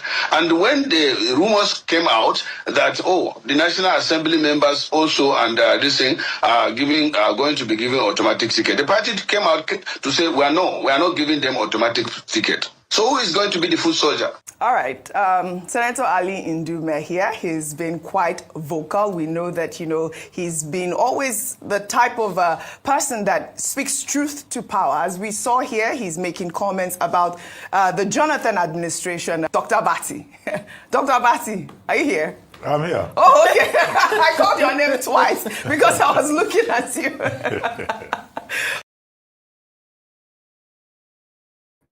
All right, I'm not going to take on this. I just wanted to play that part. In case you want to watch more, you can go to Arise. Because of time, we don't have enough time anymore. As you all know that Calabar Costa Road, because of the commission they did over there, ever since, Reno Mokri not fit sleep again. Because somebody went on back there to reveal that Tinubu and the contractors, what is it called? What was the minister's name again? Can somebody remind me? Umai. The light, allegedly. So one of the concerned citizens went there to review with a video. Ever since, Reno Mokri have not able to sleep. He went there himself today. I don't know what he was doing. He's trying, by every means to counter that particular response. Listen to him. We've made some kilometers, and it looks like we're on kilometer 16. Yeah, wait, you see. All right. Okay. We'll see, like we've observed earlier on, some parts well paid, some other abandoned. What more have you observed yourself? All right, so making this journey. Okay, so the first thing is that we stopped here. This is kilometer 16, and it actually corresponds. It synchronizes with the mileage of the vehicle. So all of you are going to get video of the mileage of the vehicle, so you can see that we're actually at kilometer 16, and then we're going to keep on going. Now, if you recall, there was a portion just, I think maybe about 5 kilometers behind. That portion, it's deliberately left that way because of a flyover. A flyover is going, so if you saw that there was a residential part here and a residential part there, so it's part of the design. Now, as we're going along the way, you're going to see some parts whereby they're making openings because of the residential areas. Now, you got to recall that a coastal highway, like if you go on the coastal highway, Pacific 1, which is the most popular coastal highway in the whole world, California Pacific Highway 1, and then the second most popular coastal highway, which is the California 101. So the two of them are in California. It's the same thing for this. What you try to do when you have heavy residential areas, you do not disturb those residential areas for the road. Actually, you disturb the road for the residential area. Now, I'm going to say that. Mr. Mokri, where are we right now? Mr. Mokri, just say Mr. Mokri. Where are we right now? We are at kilometer 19.5, and everything is verified by the mileage of the car, and that will be given video evidence, photographic evidence will be given to everybody present and members of the public if they so want. So if we're at 19, what happens to the rest 11 kilometers that are supposed to complement the 30 kilometers? Well, like I told you, if you recall at the beginning of this, he's going to go to Electoral, He's going to go to Electoral and then capture it. So he's going to go to almost at the border between Lagos and Ogun State and then capture backward from Electoral to Okun Aja. So right now we are at Okun Aja. So this gentleman and some journalists have volunteered. I think the journalists from Vanguard, journalists from Legit, and journalists from anyway, so they're going to go with him. And where's the drone? Okay, that's the drone. So the drone is a special drone that captures distance. And as I said, all of that video, photographic, and documentary evidence will be given to everybody present here. So let's round it up by asking you this. There are some who believe that we're here to see for ourselves. We've seen the work done. We've seen that even where in abandoned, where places you can call portions that you can say abandoned, work is ongoing there. What do you have to say to those out there who don't know what exactly is going on and have the impression that they just commissioned 1-2 kilometers and they say they finished 30 meters? I mean, the thing is, people in government have to develop a thick skin. I left California yesterday. I haven't slept. I just took a shower when you guys were coming, and then I put this on and I came here. People in government should not think that people who raise these objections are enemies of the state, are haters. No, they have a right. A lot of these people are patriotic citizens. When people raise questions like this, it is not possible to over-inform them. You can only under-inform them. It's not possible to over-inform them. You can only under-inform them. So give them the information. Bring them on here. If they insult you, look, under President Jonathan, I was the most insulted human being in Nigeria. Myself, Ruben Abati, and the president. And here I am. I'm 51 years old. I don't think the insults have done too much damage to me. Right? Only it just made my beard white. My older brother has black beards. So other than that, so absorb insults. Yoruba was pay Ibu Okinpanyo. For those who don't understand Lukumi, what I just said is that insults don't kill anybody. Insults don't kill anybody. I haven't had breakfast. I haven't eaten anything. I've come here because I want the people of Nigeria to know that this is actually a good project. From the World Bank, what they're saying is that this project alone is going to expand Nigeria's GDP by at least 12%. At least 12%. So what you're going to see is that people can fly into Nigeria from Murtala Mohammed International Airport, and then you have tour guides. We'll just bring them all of this way to enjoy our coastline. They're going to be bringing in money into Nigeria. What we are saying is that nobody is saying this is not a good project.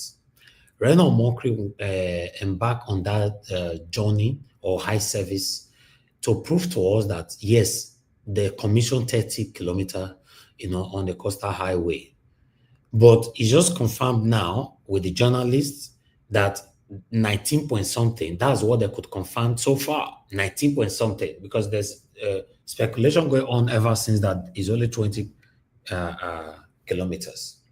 But Reno Mokri is saying now that they are going to go to send somebody and 2 journalists to go to Ogun State to go and cover it from that side so that we can manage to cover or reach to that 30 kilometer. My God. Anyway, we have the drone.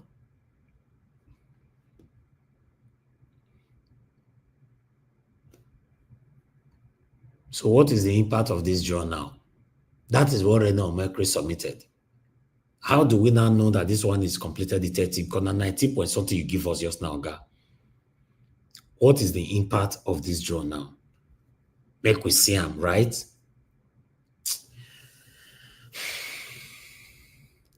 Now, wow. It's crazy. It's really, really, really crazy. But let's listen to the response to him. Reno, what are you doing? What exactly do you think you're doing? You got caught in a lie. All you needed to do is just say sorry, apologize, I made a mistake, and let's all move on. But rather than simply saying sorry, you are putting in so much effort to trying to do what exactly? Getting Nigerians to believe that you were right and the objective media, TV media guy was wrong. Is that what you're trying to get us to think? You want to pull wool over our eyes? You are an old man and you're a pastor. You should respect yourself and you should be humble enough to acknowledge that you goofed and all you needed to do was apologize, and Nigerians are gracious. They will forgive you and we all move on. There are more important things for us to focus on right now. More important things. All this your energy that you are putting in, calling drone, calling TV houses to come and do live stream, all this energy, why not put the energy into calling the attention of Tinubu to give us electoral reform? Why not channel that energy to call on INEC to give us electoral reform? Call on the National Assembly, Akpabio and Tajuddin Abbas to give us electoral reform. Or don't you think it is more important than what you're trying to do? Abi, electoral reform na bad thing for you or to you? That's what you need to do. Look, it is clear to us. Some of the people watching you may be children, but many of the people watching you, they are not children. And all you are doing is embarrassing yourself the more.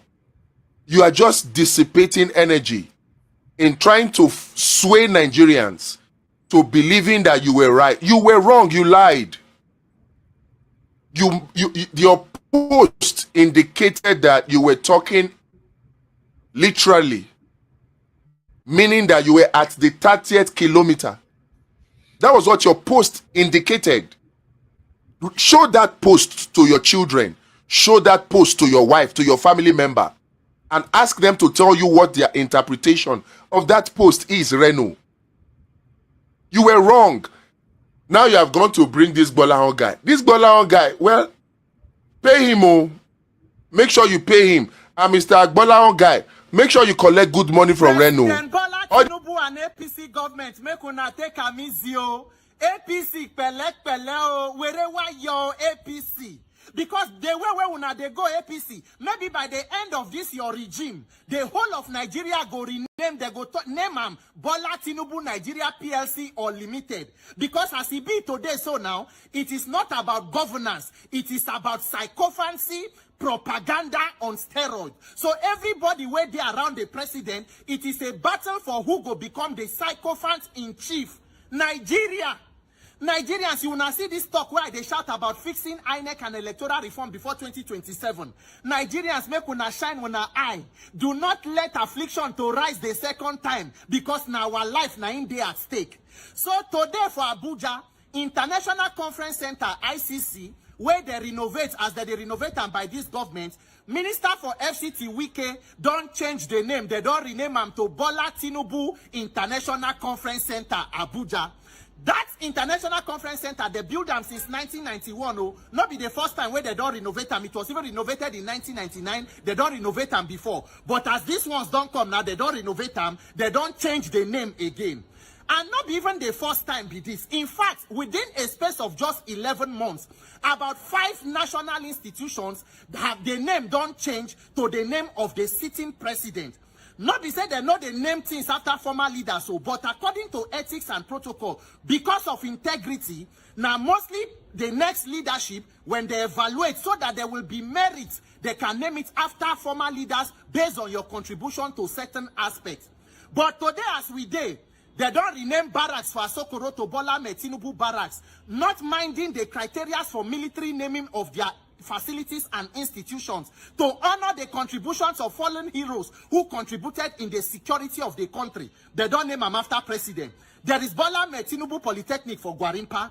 There is airport for Niger State where they've been named after Imam Abubakar Kagara, where contributes to their own northern issues. So they don't rename them 2024. They don't change the name back to Bola Tinubu Airport. There is also a bill to establish Bola Tinubu University of Languages for Aba in Abia State.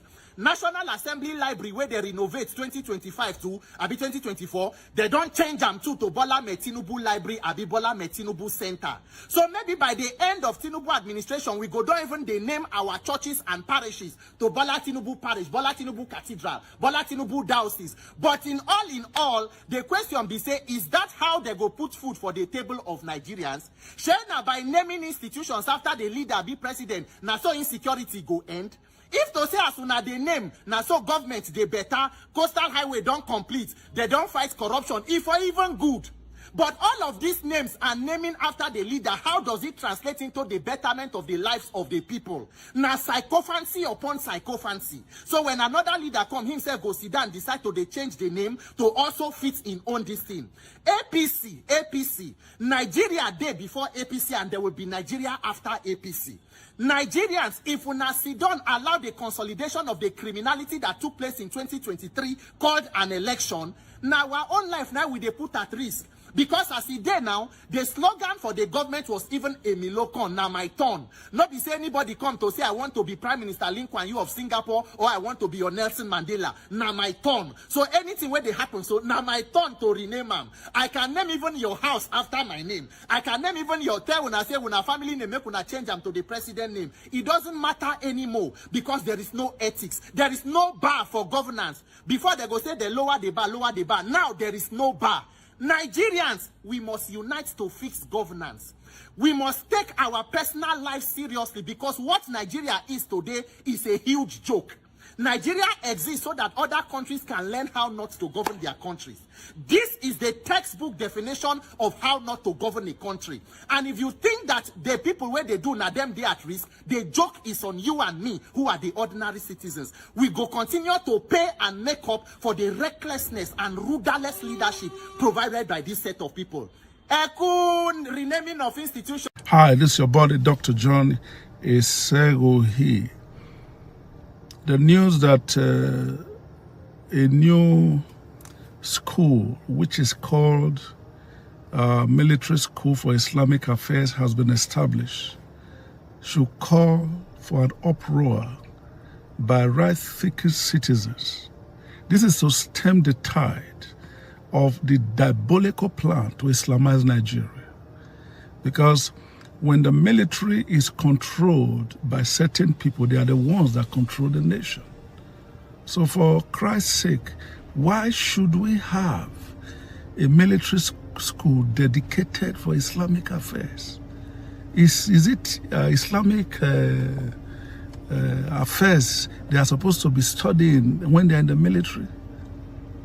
And that is why those who are calling for separate states or they want to succeed, you don't have to blame them. Because from the beginning of time, the calculated diabolical plans by some of these people is to see that everyone bows to the Quran, which will never happen. Enough is enough. And for those of you who will come out to say nothing is wrong, you keep carrying on, don't worry. Go and read the history of Turkey. When the Christians there were trivial with such issues, they all ended up losing their lives. Libya is also there. There are many nations we can point to. So if Nigerian Christians think by having big cathedrals and celebrating themselves in one building, that is what will make them to have a guaranteed future, loaded with safety, then they are deluded. It is time for people to begin to raise these issues in the public discourse, because we can't sit down and just allow certain people who have different vision altogether. You know, the problem, everybody, they all have different vision. There's just some of these people, especially the Fulani stock. Theirs is to Islamize Nigeria, whether people have food to eat or whether lives are being protected, it's not their business. Their own is to make sure that they dip the Quran into the ocean. And it is time to tell them, look, if you want us to live together in peace, sure, we'll live together in peace. If you think that we cannot live together in peace, the best is for us to separate. You can't clamp us together and try to use your whims and caprices to rule us, that will be resisted. That's how people can't even fight Boko Haram. You are starting Islamic school when you are supposed to focus on the primary responsibility of the military to defend the territorial integrity of a nation. You are going there to study about religion in order to raise more zealots, more radicals, and then mess up the whole system. Oh, Nigeria. Oh, Nigeria. I don't know why God brought us together, because this is not God bringing us together.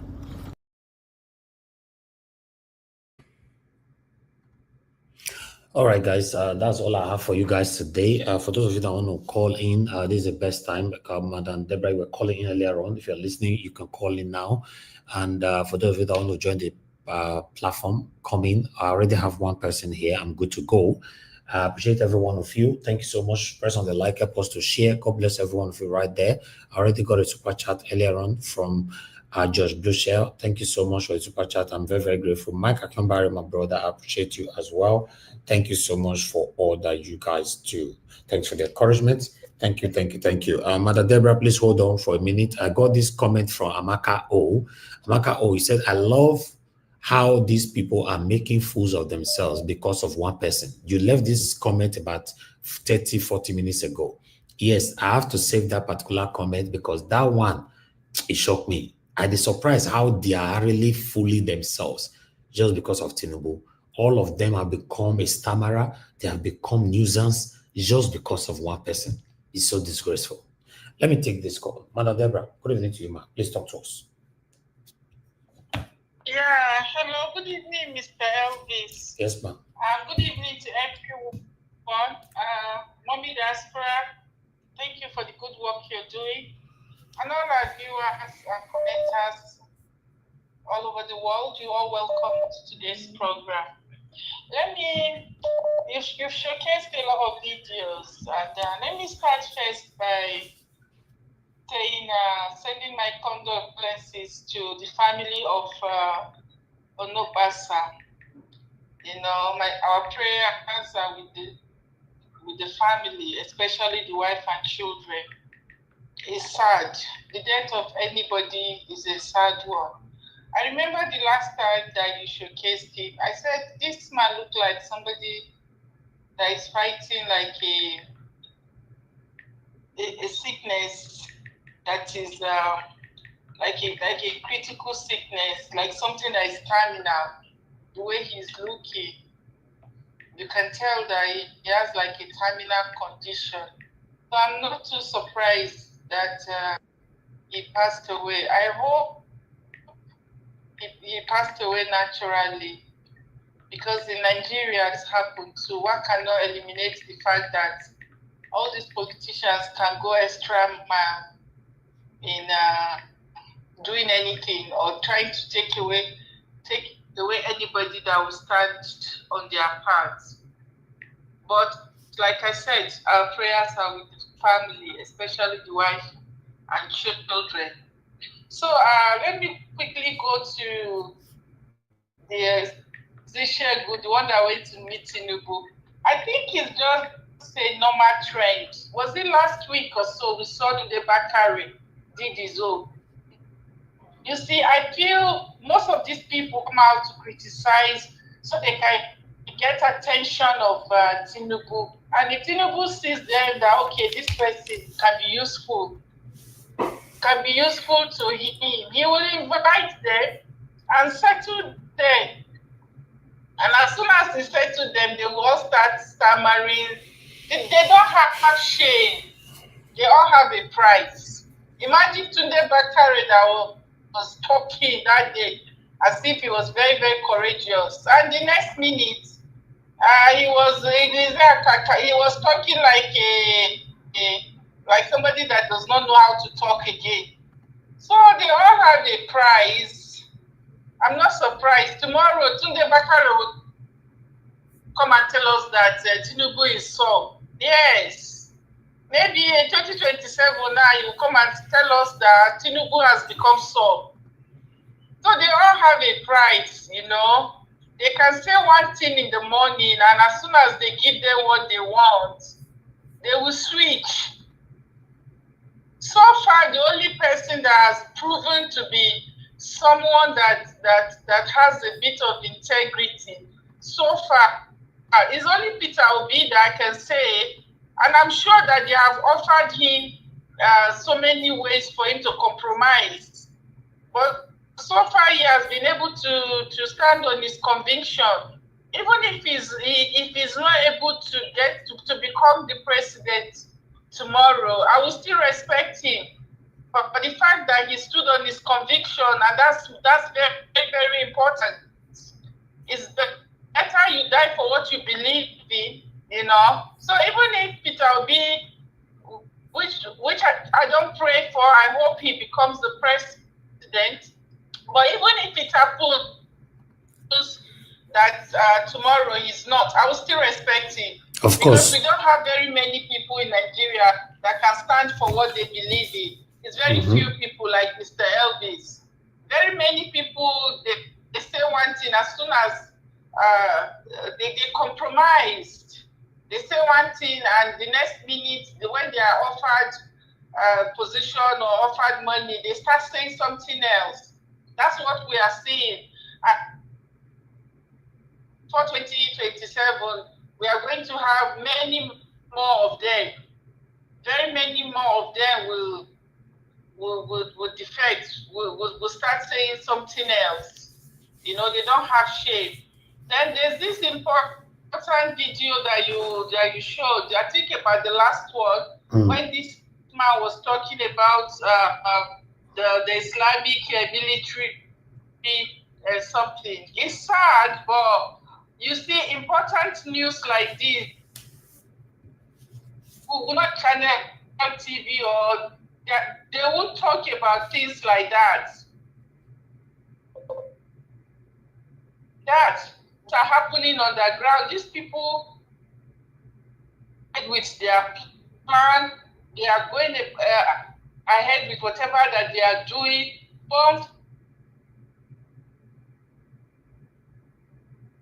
The leaders are equally quiet. They go about, they don't even care about the future of Christians in Nigeria. Jeremiah Omoto Fofiu is coming out to tell Christians to go and be fighting on social media. But you will not see them coming out to speak against what is happening to Christians in Nigeria. So at the end of the day, the question you ask yourself is, do these people really care? They are not different from the politicians.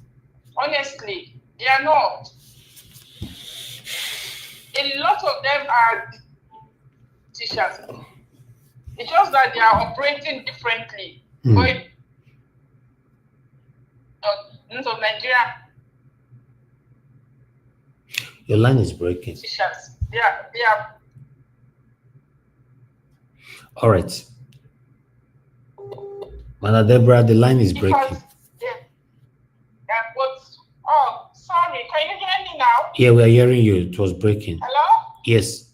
Quickly, round up. So quickly. I'm just rounding up by saying that what the man said, something that is very, very important, but unfortunately, it's not going to see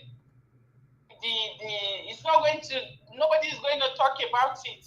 You know, before we know, they have already formed a strong military, and just like the Fulani people, when Nnamdi Kanu was shouting and was saying it, nobody paid attention. All right.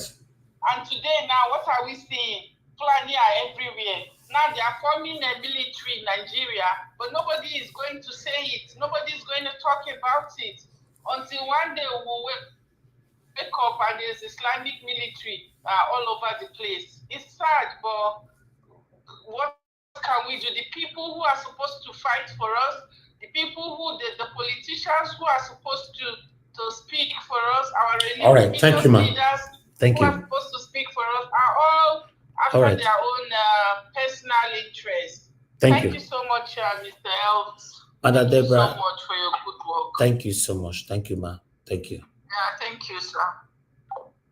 All right, I'll take one more call. Then we'll quickly move on. Black Panther on the phone. Yeah, thank you, my brother, for calling. Good evening to you. Talk to us. My Elvis. Your days be long. Amen. You too, my brother. Your days will never be short thing. Amen. Your days will be exciting and prosperous. You will Amen. function in divine health all the days of your life. Amen. And you you too. never hit your foot on the stone. Amen. Where's it? I thought today is the best day for all of us. It will remain like that, and let's keep strong. There's something that is propelling us, and a lot of things that is happening have been there, only that we have not seen it. I want to start from what the man showed last. You see, people are now seeing it, and I want people to know that the solution to Nigerian problem is not what you can easily see or phantom. Now they went into Aso Rock, and all of a sudden the officers are thinking, oh, money. No, it's not than what you think. It's not easy like that to detect. These politicians, they devise another name. They turn our mindset to one place and they box us. So what we think now, it's not what they are doing. There's something more than money that make, when they get into that sort of, they come out, they start thinking differently. Now, the Islamic, whatever the Oga showed us, the easiest way to go on suspicion is to bring these things out. These things have been there for long. Look at the coat of arms of the Nigerian army. It's written in Islamic language, but people don't see it. Go to Goza. Goza is where they train the Nigerian Mupu. They train them, and most of the instructors there speak northern language, that is Hausa. And most of the songs there are songs they got from the north too. So it is now they are seeing all this thing that is building up. One, it is not what we think. I have said it. They are building up people in their like mind to take control of the resources in the north. That is why you see all these recruits when they are taking it. And for my brother, the man that we meet, Onokpasa, he touches my heart. I don't know. I just had this feeling about him. And it came from my inner man, and I wrote something on the wall. I said, we miss somebody who we would have won over to see from our side. But God knows. But that's what I would say to his family. May his soul rest in peace. And for the family, may God strengthen them. May God heal their mind and heal their heart. Amen. And may the ways of the children prosper on this earth, so that they will not go the trajectory of going against their own country. May the mother, the wife, may God bless her and give her the strength to take it in and become a strong woman for the children and for the country. God bless their family. God bless Nigeria, most especially bless Nigeria. There's something propelling us. Let's keep doing it. There's something propelling us. Let's keep doing it and speaking the truth. People will chastise us and call us name. I don't care. Let us not care. Let us push. Let's push. Thank you. It will come up. Thank you, my brother. Yeah. I appreciate you, my brother. Thank you. All right. I have the last caller here from Oga Labo. I'd like you to talk to us quickly. I'm calling you back, sir. Please speak on time. Guys, help us to press on the like button. Messi Foster, it's good to hear from you. It's been a while. Good evening to you. Thank you very much. Oga Labo, thank you very much, sir. Brother, Mr. Niger Watch. God bless you for what you are doing. Thank you, sir. Talk to us. Good evening to you. God bless Nigeria, the panelists, everyone, Mommy Diaspora, the backroom staff, everyone. I hail every one of you, the people on the comment section. Let us continue to push the message forward by liking your like and using the share button. Niger Watch, thank you for today. Today is loaded. But sadly, for our brother, Black Panther was saying we would have just bought him over. He's already on our side because he's frustrated already with the Tinubu. Unfortunately, This is nature, the call of nature. Nobody can question God. Please. And may God comfort his family, the people he left behind. God will sustain them. Nigeria, this is a sad one. We don't pray for anyone, whether it's your enemy, to lose their life. Looking at what you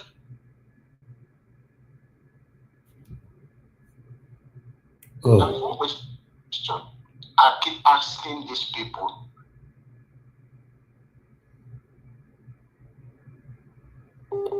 Today, you remember blessed memory of our campaign director, Kupe, who died recently also. The moment line is breaking. Mr. Alabo, be quick. The line is breaking. It's breaking. If you can come to the panel, it's better. Can you hear me now? Yeah, we are hearing you, but it's still breaking. Yes, yes. Go ahead then. Go ahead. That's the campaign director, Kupe, blessed memory. When he visited, thing that happened, the lamp. Okay, your line is breaking, sir. Your line is very bad. I don't know where the problem is coming from, you know. But nevertheless, we have someone else trying to call in. Let me see if I can call this back. All right. Good evening to you, man. Please talk to us. Hello? Hello, man. We can hear you. Good evening to you. Go ahead. Talk to us. Hi. Good evening, Mr. Anjawat. Thank you, man. Good evening, everyone. Good evening, Mami Diaspora. Good evening, the panelists. I think from what is happening in Nigeria, I think at this point, I weep that people do not have fear of God anymore. I want to say thanks to Mr. Peter Obi because his humility personified. He remained my president, whether good or bad. He is my president because I do not consider Tinubu as a president of Nigeria. I don't care about what people think or say, but for me, Peter Obi is my president and will forever remain my president. And now that Tinubu has made himself the Pharaoh of Nigeria, but he should also remember what happened to Pharaoh when he refused to let the children of Israel go. They were all gone down, drowned in the sea. So shall happen to ABC. And I look at Showunmi, a man I admire so much, a man I cherished because I thought he is a good man and he's always, coming to speak truth to power. I never knew the situation now is where Bele is. So Segun Showunmi has just, humiliated himself into nothing. He has turned himself from where we placed him to absolute nothing. Now he's zero and he's going to start his life again from scratch because this set of people, they have proven who they truly are, and because we do not know before now. If not this, the camping up and down because of what they want to gain from APC, and which Tinubu is a corrupt man that Nigeria made their president. So I see no reason, because nobody could stand to say in these 2 years of Tinubu's reign, Tinubu's regime in Nigeria, that he forced himself into the Nigerians, the man that was never voted into power. They knew Peter Obi won this election and they ringed. And now everybody is just, trooping up like cricket, What have they been able in these years that this is what, okay, Tinubu moved from the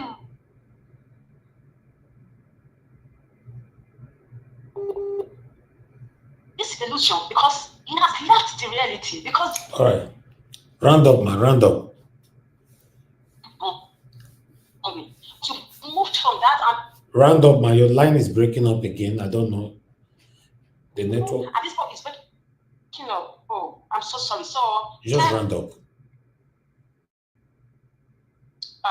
Mockery, liar or mockery. I wonder why liar or mockery is coming to tell Nigerians what we see with our own eyes. We are not blind. We see it clearly that what they showed the Nigerians, this is false, this is a lie. And you are coming again to tell the Nigerians what. But anyways, to cut it short, Mitso for Onokpasa arrest in perfect peace, because I don't know what happened to him, but however, I pray that God accepts his sorrow and, give the family the grace to be able to bear the loss. So they should accept my condolences to the family of Onokpasa. So I think I feel pained, I feel bad that people in Nigeria today, they've lost it. Respect God anymore because of politics. You have moved from who you truly are into a demon set of people. I don't know, because this is satanic. Because I can see that what is happening in Nigeria is like a hypnosis. Thank you. They have hypnotized Nigeria. I pray that God rescue Nigeria in Jesus' name. Thank you, sir. Amen. Thank you very much, man. God bless you. Thank you.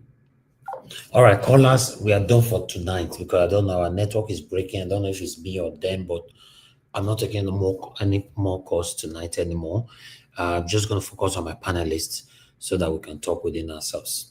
I appreciate every one of you right there. Just do your power, press on the like button, post to share, but share nothing my desk. I can see right there. Thank you, Mercy Foster. Once again, thank you very much for your kind words. It's good to hear from you. Ebuka Jonaga, I can see you. Thank you very much, everyone right there. Thank you. Just do your power by pressing on the like button. Oremi Adio, I can see you as well. Just press that like and the post to share. Press on the dollar sign if you can. Encourage what we do here. And God will bless the number of people. All right. I'd like us to move on. And the first person on the panel is Mr. Jonathan. Mr. Jonathan, good evening to you, sir. Please talk to us. Mr. Harris, thank you. Thank you very much. I greet you. Yes, sir. Thank you. Thank you. I appreciate the time. Thank you very much. God bless you. I greet you and fellow panelists. God bless you all. Mom Diaspora, welcome once again.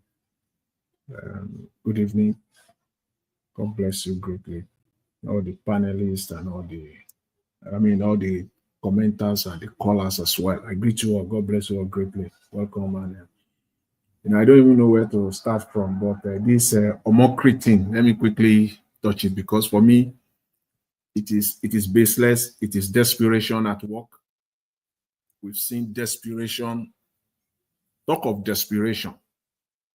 That's just Nigeria.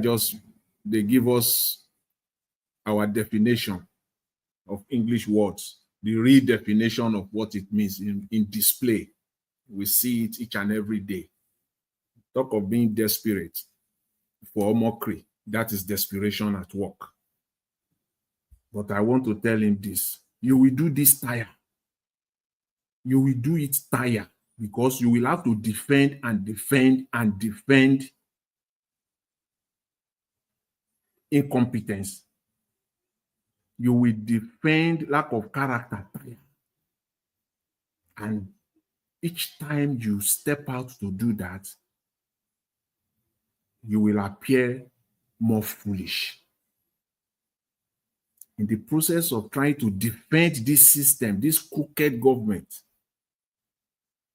you will appear more as a fool each and every time. Each and every time.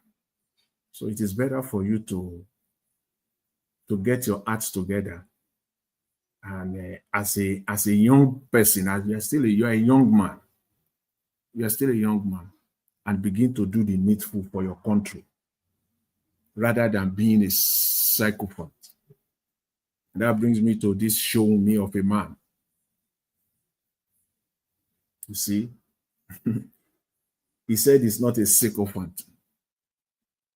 See, Mr. Showunmi, you are claiming that you are born by a rich woman. See, I hope you are listening, or people who knows you are listening. Whether you are born by the richest woman on planet Earth, or whether your mother is Belinda Gates, it does not matter. You are a sycophant. You are a power seeker. You are a cheap talker with no integrity. In fact, you are a crazy chicken. That's how I characterize Nigerian sycophants. You are just a crazy chicken. One of them, that you are in that basket of crazy chickens. You are a sycophant. That's the definition of it again. You will see that if that is not what sycophancy is, you will tell me. Where are we going to start from? You are just a cheap talker. You are a liar. You lie effortlessly. Effortlessly. See, what I did, spend about an hour of my time today, because I don't talk about what I don't know. I don't. I spent about an hour of my time today. I went back to your video. The one that is most important to me was the last interview you had with this same Seun Okinbaloye on this same channel television. Just the last one. And after, because I just got the inclination, this guy is lying about this Tinubu thing, that Tinubu is a smart guy, about his meeting with Tinubu. There is something there. How can I prove it? I went back to that, just the last one. I don't even want to go too far. You know, the journalists have done their job. The broadcasters, you know, the platform creators, they've done their job. Mr. Elvis going back and back and back and back. You've done that. And I don't have the time. I don't have much time. So I just went back to the last one. And I got it. I got what I wanted. The story by Segun Showunmi that he went to Tinubu because of a phone call was a lie from the pit of hell. The last interview, he said it clearly. That was, if you listen to that last interview, at that point in time, 2 weeks ago, this guy has already made up his mind what he wanted to do. So that boogaboo that is giving us that somebody called him, they just think people are stupid. You've already made up your mind. He said it. This guy said, and I quote him, by June 9, I will tell you my position where I am politically. He even specified the date on that interview. Yes, Exactly. He said by June 9, I will tell you where I am politically. So this idea that you got a phone call and then on that phone somebody was on the other line, who do you think you are? Who do you think you are? What a heck. That's a pure lie from the pit of hell. You said it and you did it. So we know that shows who you are. Again, you are a liar. He said, I don't even know where to start. Oh, I just pity this man. I pity him. I just pity him because I am it's like someone that you are following, someone that I don't have any trust for. I don't have any basis to trust him. I don't know him. Like, I'm just beginning to get there. I'm trying to move my position from, like, you know, I'm watching this guy like somebody that you are following. I'm watching him. I'm seeing his character. Okay, this guy is moving. I think this guy is someone that one can really, you know, classify as a, you know, as a material, as a leader. So I'm beginning to follow him, and I'm almost there. And then this. He said only one telephone call, Segun Showunmi. One telephone call is all that is needed for you to go back to your vomit. One call. Who do you think you are? Who do you think you are talking to? Nigeria, you think people are morons in this age and time? I just said it. 2 weeks ago, you said what you are going to do. So stop lying. So what you are telling us now, if you want us to even classify you as a man of character, so all it takes for you is one call for you to denounce everything. One call, one telephone call, 130 or 30, 40, maximum. I don't think you spend 40 minutes with Tinubu. I don't think they allotted you 40 minutes with Tinubu. Maximum 40 minutes, give or take, is all that is needed for you to go back to your vomit and eat them all up. All of them. You did not leave anything behind. You swallow them all. That's not a man of character. You have none. You talk about individuality, that you are a man, and you have right to your individuality. Yes, Mr. Showunmi, you have right to your individuality, and that is exactly what you did. It is your individuality that took you back to your vomit. You went back and you literally, you ate it all. That's a shameless man. Your talk, as I was listening to you, it stinks. Your talk stinks. That interview stinks. As a politician, you stinks. You smell. All you have to do, simply listen to yourself. Just do yourself a favor. Just listen to yourself. Go back and just listen to yourself. You stinks. This is not what Nigeria needs. This is not the people that we need. And I don't think it will even worth it to listen to any interview. They told you that you need to apologize to Buala. You said no. Until now it's all over the space what you said. You are even denying that on the face of it. We don't need people like you. Nigerians don't need people like you. All I can say is this.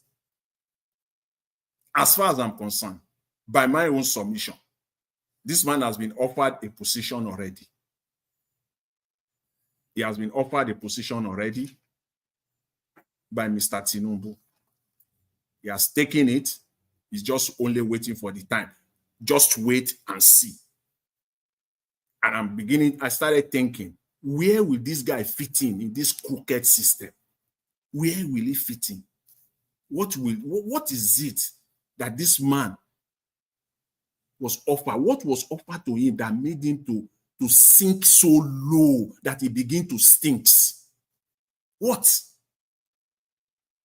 Perhaps an ambassadorial position? Because that's that. They will dump you, they will throw you outside Nigeria. That's all. I think so.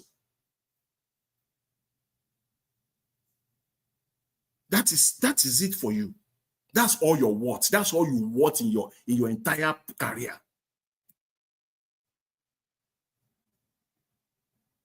When did your position on Tinubu change? At what point? Do you think you are speaking to morons who come on national TV and running your stinking mouth? At what point? That 45 minutes sit down with Mr. Tinubu or that phone call? Just at what point? You mentioned three areas.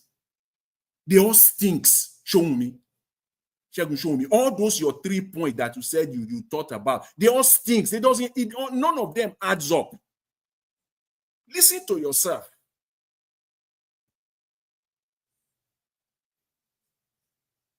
Just listen to yourself. I'm only disappointed that this man is even from my state. That even make it more disappointing to me. This man is from my state.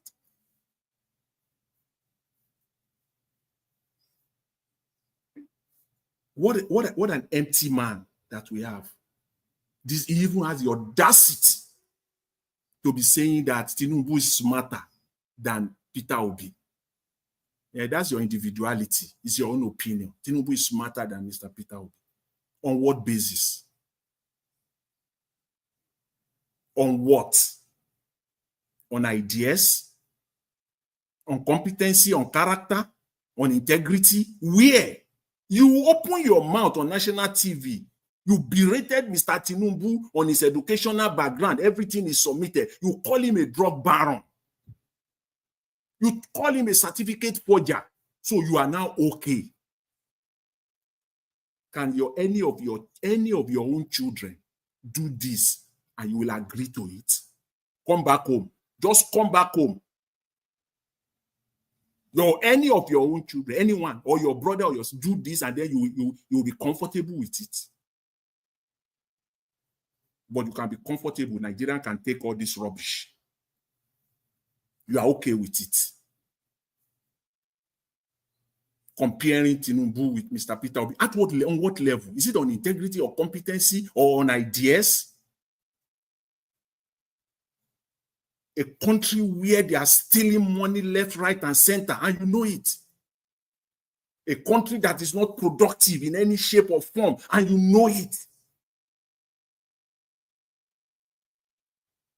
Who are you trying to deceive, Segun Showunmi? Who are you trying to deceive here?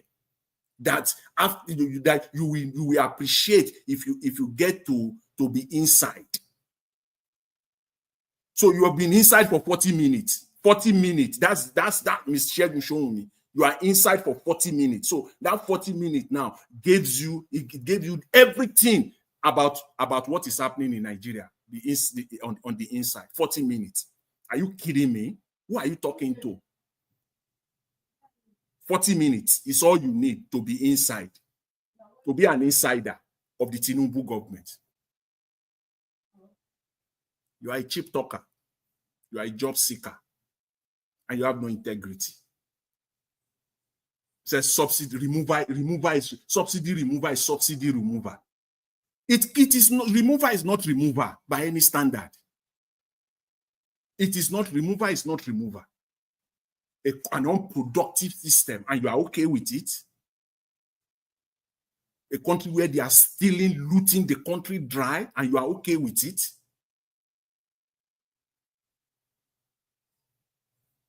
You want to compare that with ideas that we have, ideas coming forth from the other side. A country where nothing is happening as we speak. Yes, nothing is happening. It's not an exaggeration. It's not demarketing. These are facts. They are borrowing money left, right, and center. No production, no manufacturing of any kind. And I will end with this. See, show me you know, unless you are not who you are claiming you are, unless you are not educated as you claim that you are, unless you are not intelligent as you claim you are, you know that no economy, no country thrives or progress economically without a productive manufacturing sector. You know that. Unless you are not who you claim you are. With the exception of tourism, there are some countries that are thriving economically to some extent. Why? Because they have an effective and efficient tourism system with an effective tax system. Nigeria doesn't have any of that. No production base, no tourism system. So how? So you know that. And nothing is being done to make it happen. Nothing is being done. So Nigeria don't have a manufacturing base. Nigeria don't have an existing effective tourism system. In fact, where do you want to get a tourism system? In a country where insecurity has been monetized, effectively monetized. Insecurity has been monetized. So how will tourism even play out? There are countries, we can name them. They don't have anything. They don't have any natural resources. And they are thriving because they have a solid tourist system that is boosting their economy. Some of them are even invited to the G7 happening next week here in Canada. Some of these countries are invited. Where is Nigeria with everything you are talking of? You are talking of giant. And you know all of this. When nations are sitting down now talking, where is Nigeria in the midst of it? Where? And you know this, and that is where you are taking your seat. That is the government you are comfortable to take your seat. I'm ashamed of you. Segun Showunmi, I'm ashamed of you. A disappointment and a disgrace. Yes, you have your individuality. You can go and sit down wherever you want to. You can go to the zoo and go and sit down with the monkeys. It's your individuality. You can do all of that as you like. But don't play with the integrity and the intelligence of Nigerians because of your pockets. Thank you, Mr. Elvis. I'll leave it there for now. I really appreciate it. Thanks to everyone. All right. Mr. Jonathan, thank you very much for that wonderful submission. God bless you, sir. You said it all. I never knew you were carefully following this Segun of a thing. You know, his body language due to his previous broadcast, or rather interview on channels. You know, sometimes when they come out, they think that they are here to talk to children. Although we have lots of gullible Nigerians that can easily fly away with their informations, but not people like me and you and many others. I appreciate you, sir. Thank you. Mr. Oduwa, you are next. Please talk to us. You have 8 minutes. Good evening to you, sir. Thank you, Mr. Nigeros. Good evening. Good evening, all the panelists. Good evening, Mom in Diaspora. Good evening, commenters, listeners, and viewers. Well, Onokpasa is over. May his soul rest in pocket peace. Amen. You see, except if it was an accident, it was suddenly. If not accident, the people, anybody without integrity who involved himself in the bad government always go that way, because when they are hungry, they call them to come and lick sweet. So that sweet, they might put purge inside the sweet. So when they go home, the sweet purge them, and that is how they go.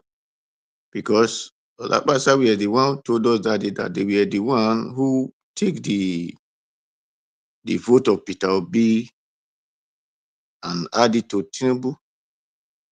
So for him not to leak another one again, for him not to witness another one again, so he don't need to be alive. So anyway, whatever a man sow, that shall he reap.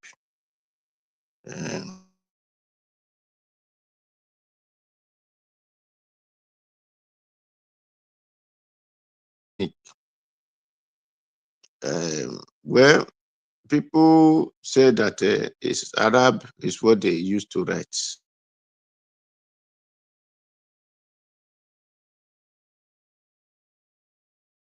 You need to understand the two different something here. Hello? Is your network breaking on mine? I don't know, because you are breaking from here. Did anybody notice that at all? Yes. Can you hear me? Okay, your network will do what? Yeah, we can hear you now, but okay, it's let breaking. Me see. Go ahead. It's still okay. I said for those who said that Islamic school of Nigeria Army Islamic school or whatever, please, people should get something different. Using Arab to write in your money and taking you to a religion, it is two different something. You can write in French. That does not mean you write in English. You write in English, that does not mean you write in Indian or write in Filipino, in China, in Chinese. What matter here is this Islamic school, Nigeria Army School of Islamic. Now we need to still have Nigeria Army School of whatever they call our religion, which is some call it a tradition, some call it idols, and others. Because it is not everybody that belongs to that soldier Islamic follower, or some are Christian follower. And also we need to also have the Christian Army School, because if not, what we are seeing is just a child play. I was just telling person just now that, I always say this thing. When people will see me, I'm talking to these certain people, they must say I'm insulting them. I will insult their foolishness. You see, every time they tell you they are fighting Boko Haram, the foolish Satanat will tell you, hey, we are one Nigeria.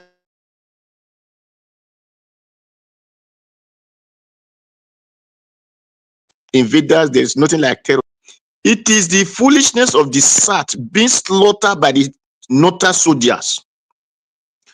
Because every time they slaughter you in the name of you want to go and fight Boko Haram, then they will recruit another certain people. So you can never become general, not to be able to have decision to make in that military force. Then when they recruit you, they will send you again. Moment you finish the school, they will send those ones, the certain people, to go and slaughter by the Northern soldiers. In the name of fighting terrorism, fighting terrorists, fighting Boko Haram, fighting whatever they call them. It is now for the Satan to say, no, the note is your own. If I'm a soldier, I came in to come and protect my own people. I did not come to come and protect you as a Northern soldier and Northern this thing. That is why you put your own people into soldier. You go there. If they finish killing you, then we the Satan people can come. It is your community. It is you that know the local government. It is you that know your forest. It is you that know your desert. Not me going there for your people. If stranger is in my village, you that is a stranger, we don't know. It is me, we know that this person is a stranger. So it is now time for the Satan people to know that they are sacrificing themselves for the not to be killing them in the name of fighting Boko Haram. We should stop all this nonsense and say one Nigeria and we are sending our people to go and fight Boko Haram. No, you are not fighting Boko Haram. You are going there for the Northern soldier to kill you.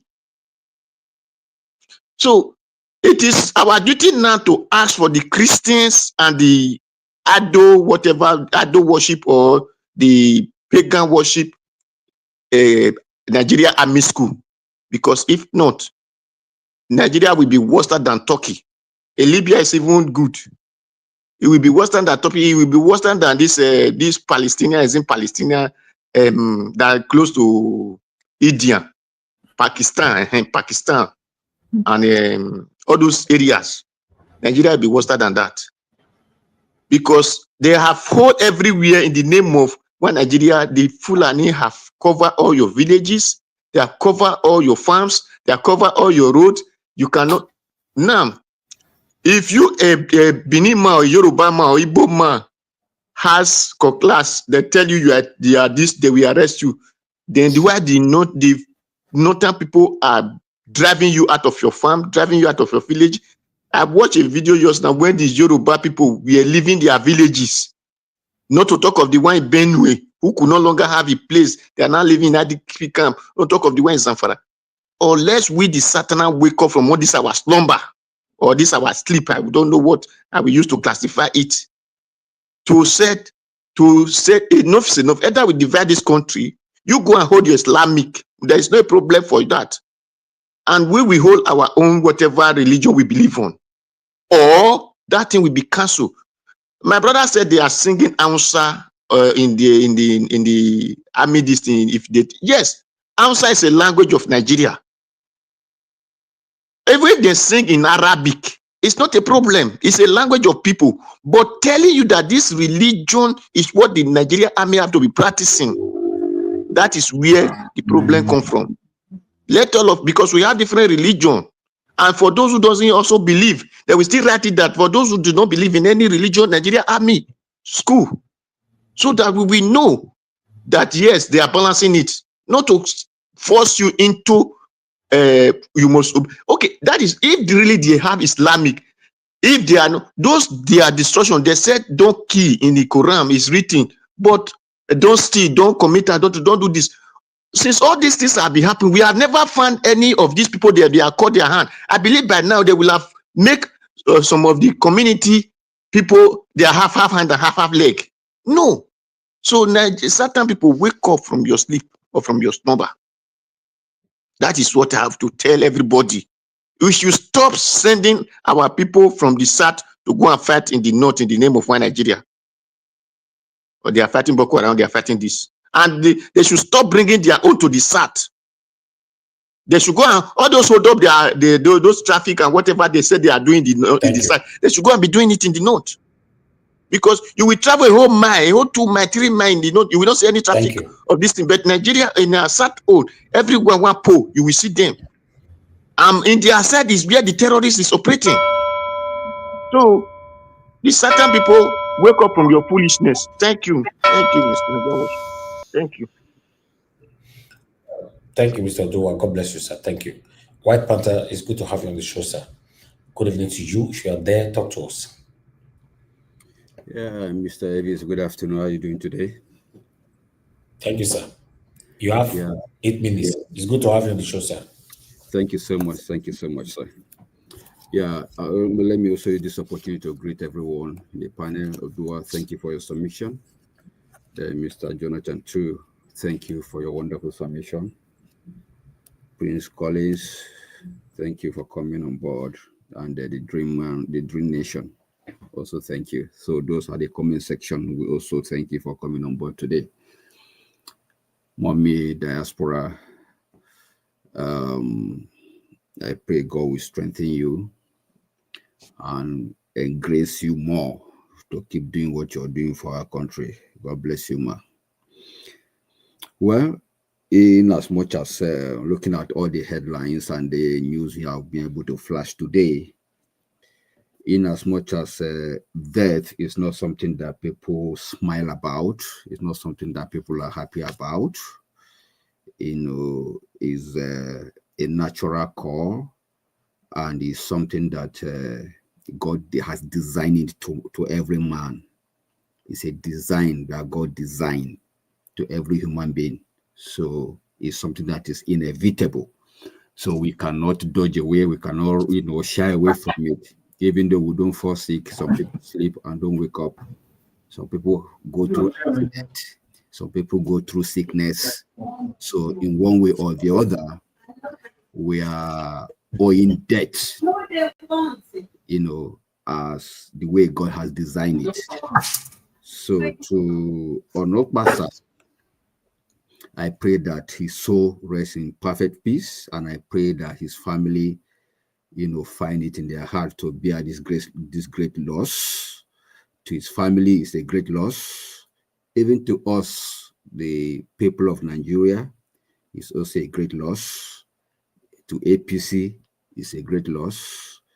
To the obedient, it's a great loss, because before this time, he is beginning to see the APC the way we are seeing them. Before, he was with them completely, but thank God, before his demise, he is beginning to see the reality of the suffering of every Nigerian by the kind of bad government that we have, But having said that, I pray that his soul rests in perfect peace. Okay, then let me go back to Reno Omokri. The truth is, for me, I really want to understand in what capacity is Reno Omokri operating. Has he now become a media aide or a spokesperson to the Minister of Work, that is Dave Umahi? Or has he gotten any specific appointment that he will now go to the news construction site trying to, verify, to make Nigerians believe or make believe what we are seeing? So I really don't understand his own in this matter. As long as I'm concerned, I can't remember or I've not heard where Ronald Omokri was appointed to be ABC or something. So I don't know. I don't understand that. So I'm still trying to, think through why is he killing himself? Why is he bent, to paint lie in our very eyes? We are not blind. We can all see. We can all think. So I don't know why he's doing what he's doing. Anyway, it's all propaganda as usual. And for Segun Showunmi, well, what I would say to him, for me, because I was looking at him as somebody before now, somebody who has a level of integrity, who has somebody who kind of has some level of decency when it comes to the scheme of things in PDP. So I was looking at him in that way. But now he has succeeded in, making some of us, see Wike as an angel. Because Wike will tell you this is what he's going to do, and Wike will do it, will follow through it and do it.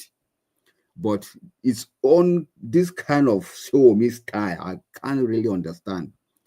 Let's say it's a chameleon kind of character, or is the same person that was calling people to be back to PDP a few weeks ago. So I don't understand. All of a sudden you go in to see Agbado, all of a sudden you come, they begin to tell us a different story. I don't know. I don't understand.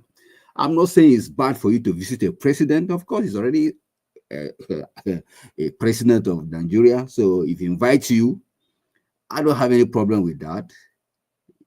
But if you want to do the work of an opposition, you have to do it decently. You have to do it transparently, so that people will know, not for you to go in and come back and start singing our lost song. Or your mandate we shall stand. That's what your body language is saying, in as much as you're not saying it to us. It's unfortunate, So it makes me feel uncomfortable. So when you see a politician frequency in the media house, just give him some time. Every time you see him talking, speaking, having interview. So when you see such kind of people, time, they say, is a revealer, of who people are. Somebody can be telling you something today, no problem, accept it, but give him time. Time will reveal, time will tell. That's just it. We have seen the likes of Daniel Boala. We have seen the likes of Pastor Tunde Bakari that sat in the church and gave a broadcast, receiving all the global accolade that this guy is this. Eventually, when he went to visit the president, the guy came back sober. Came back all of a sudden. What he discussed with the president, he cannot divulge it anymore. Really? It's okay. May God help our people. Then coming to the Islamic Army School, for me, I don't know what that means in a country that we so-call Nigeria, that amalgamation has brought us together as one. Why Islamic? What are they trying to achieve? I don't understand. So where is the equity? Like in the words of Wike, that is like saying, Iyendeba, Iyendeba. That means he's talking about equity. If he give the right, give the left. Let there be equity. Right, equal right and justice. 1 minute left, sir. So it's just unfortunate we are seeing an administration that is one-sided, is skewed to one side.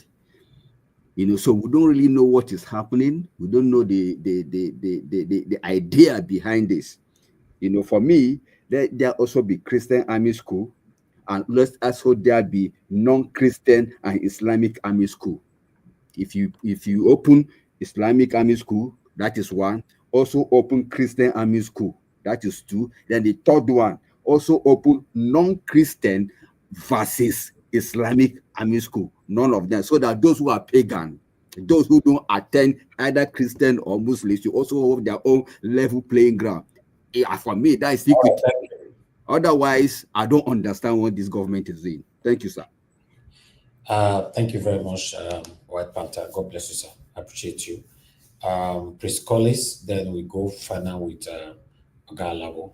Oga Prince Collis, it's good to have you on the show. I mean, talk to us, sir. 8 minutes. Yeah, thank you for me. Thank you very much, Mr. Elvis. Can you call Mr. Alabo so that I'll come in after Mr. Alabo? All right. Okay. Mr. Alabo, you have the floor, sir. Good evening to you. Thank you, Mr. Elvis. I don't know if you minutes. heard my message when I called. No, I didn't. Okay, but the greeting you get them, that's why I'm not gonna go back to that side. What's that? You sent me a video or something? Yeah, I sent you a video for what happened today for the book launch. But we can't play video this time anymore. Always bring it on time and make sure you get hold of me, not this time anymore. I forget to call you. That is the thing. Even I send them that way, they do not about our principal. No, before I start work, send it. Before I start work, I already have my plan before work. So we start our research from 4 to 5. So always send it before time. Thank you, sir. Okay, no problem. Make I just stand on the existing protocol. I be done greet earlier when I be called. Everybody. Thank you. It's really sad. When we talk about character, this is where we are talking about individual. That is why we don't even know who to trust in Nigeria anymore. Because we are talking of character. So you see these people buying 15 minutes time, 20 minutes time, and media will just see them. Our mainstream media will see these people that they are passionate about this very thing they are talking about, seeing their passion. Channels TV will invite them to come and talk. News Central, so place, the good places. You don't know they are selling themselves so that they will be recognized. Now, this is the problem where we find ourselves. But Mr. Elvis, this is a general question I want to ask, and if Mr. President can come out to tell us, or his media aid, what is this very thing that President Tinubu is telling these few individuals that their language will change, that he cannot come in public and address Nigerians on the national television and tell us the same thing to convince us that everyone will begin to speak good of him? That is one question. I need them to tell us. What is this very special thing that is telling them to convince them in the secret place that he cannot tell other Nigerians? If these people think they have integrity, they have not collected any money from Mr. President. His blessed memory, Okupe, the former campaign director to Peter Obi, due to corruption, who resigned and left. When Tinubu won, he visited him in Aso Rock. His language changed. A lot of people, royal fathers, a lot of critics who will criticize Tinubu, once they go to Aso Rock, neither his private home, or they met him in Paris or in London, they will come back and their language will change. It's only Kenneth Okonkwo I'm watching now, because he's one of the vocal person, like what this person, Segun is doing. Today, Segun has denied every rubbish he said about President Tinubu, every rubbish he said about APC. Even before the same Chinese TV, he granted the interview then. Imagine human being. We thank God for this social media, and they will continue to receive this embarrassment. But they don't have shame, my brother. That is one thing. The fear is that a lot of these people are within you. Even as me and you, they talk, within us as a panelist who are talking here, there are some characters in us we are criticizing today. But if they carry that place and give us the small counselor, our language will change. This is where character comes, placing your values above this little thing, Nigerians. It is very sad if you tell Nigeria, millions of people who fell in love with this Segun because of the way he speaks. Look at the person talking about alternative. You know that. That is why most of them, even in this coalition they are forming, Peter Obi should be very careful. Let them not use him as a tool for their selfish interests. Most of them are APC mole inside that coalition. They are there to destroy the coalition, to make sure it did not see the light of the day. There are millions in that coalition. Those people, they are there. They don't want anything to see. That is why a lot of them in all the political parties across Nigeria, this President Tinubu mole, they are inside a political party, destroying. You can see. Peter Obi respond to the Rufai, telling him it's caused by the government. And I believe him. There's nothing you can do when the state institution is being used to manipulate the political parties. How are you going to do? Is the chief commander of the armed forces of the Federal Republic of Nigeria. All the institutions are under him. He controls the judiciary. He controls the security agencies. He controls INEC. The same INEC that sacked Abure. That told Abure, we can't recognize you. Up to date as I'm talking to you. The Labour Party have said, okay, since the Supreme Court judgment, this is our final decision. Up till now, INEC have not removed his name from their list. He still recognize Abure, the same Abure, they chase out of their meeting. If it is not the state institution that they are using to manipulate the Labour Party and other political party. As I'm talking to you, if it will be possible for us to have an independent candidate, we are not even talking about electronic voting or talking about all those diaspora, other this thing. The electoral reform we are talking, they can even give us an independent candidate. Because the thing I wept so much is which platform is Mr. Peter Obi going to stand? Because President Tinubu has done so much thing. Most of us, we have some information we are privy to, which these people have gone so far in all political parties to make sure that no presidential candidate can come out from that place. Even if they come out that minute, the Supreme Court will struck them out because of political crisis. This is the level they have gone to. It will shock you, but I am saying today, if President Tinubu continue to do it this way, he will be the president that will stay and use his hand to divide Nigeria or destroy Nigeria. The division we are talking about, we want the unity, because our unity, the numbers we have, it means a lot to us. Our unity is important. But if you want to destroy and say you want to frustrate every political party, no one can rise and come to challenge him. That will not be fair. It might be in different way. If you push people to wall, people will make turn back to face you. And we don't pray for that in Nigeria. So if you allow political party to rise, if we have an independent candidate, it will be better. Peter Obi will stand alone and Nigeria will support him. We are not sure of political party to stand on today as I'm talking to you. It is really frustrating. Look at the character of these people. Tunde Bakare, in Easter message, criticized Tinubu. He went to see Tinubu, he allowed a change. What is Mr. President telling them that he cannot address Nigeria on public television so that we can be convinced with that same thing? What is that message? Well, anyway, earlier I sent you this message. Sorry that I sent you the video lately. Mr. Peter Obi has passed a strong message, which is what I reiterated yesterday. I made mention of that. That 2027 election is not going to be easy. It's going to end in the polling unit. The same message Peter Obi has passed today. And he has told us, nobody, the National Assembly, that is the critical place we should look into. The character we see today in National Assembly, Nigeria should not allow them to come back again. He said 2027 people that will rig election, that will not allow election to count, that Nigeria will count them. That election, this 2027, that our vote will count. It's a strong message he has passed today on that book launch. Everywhere I check. And we are looking forward. I'm reassuring Nigerians. I know many of us, we have given up. But all hope is not lost. We cannot abandon our state. There is this narrative they are pushing. They are paying heavily. Celebrities, a lot of people, they will come inside you and pretend as if they are in support of Peter Obi, but selling a negative narrative that will poison your heart against supporting Peter Obi in 2027. That is the target, and those top people they are paying.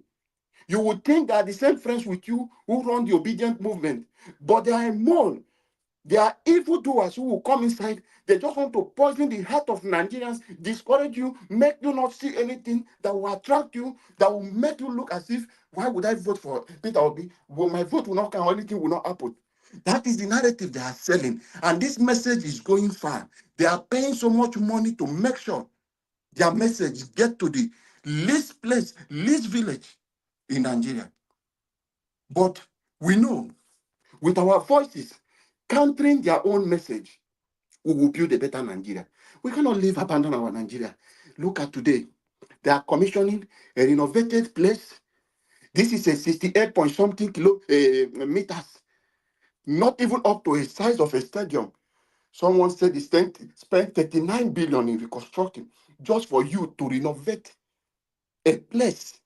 All right, thank you, sir. My time has finished. More than finished, sir. Thank you. All right.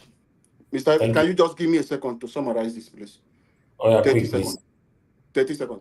Should I go ahead? Yeah, quickly. Sorry. Let me control my emotion. This is the same thing we suffered in Rivers State. These same people. So Nigeria, I want you people to put your eyes. All those flyovers they said they constructed in Rivers State, a flyover of 3 billion naira, they will increase it to 15 billion. This is how they are taking money away. They do this thing with the contractors. So Nigeria, our procurement system is really useless. There is no transparency, no checks and balance, but we must continue to condemn evil. Use our voices to speak against it. A new Nigeria is possible. Thank you, Mr. Elvis. All right, sir. Thank you. Thank you very much. Okay. Mr. I don't Elvis. know if Press Collins is... Yes, sir. Yeah, if you ready. Okay, it's ready. Okay, if you permit me, I think my fellow panelists, the last two.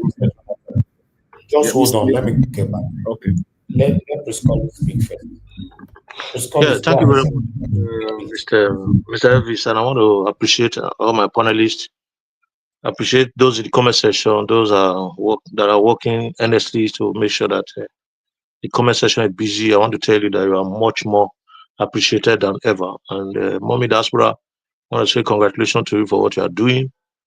And finally, Elvis, my brother, God bless you for your strength. May God continue to elevate you, give you strength, and continue to enhance your tenacity for what you are doing. We celebrate you at all time. Whether you are here or not, we appreciate what you are doing. Thank you. Yeah.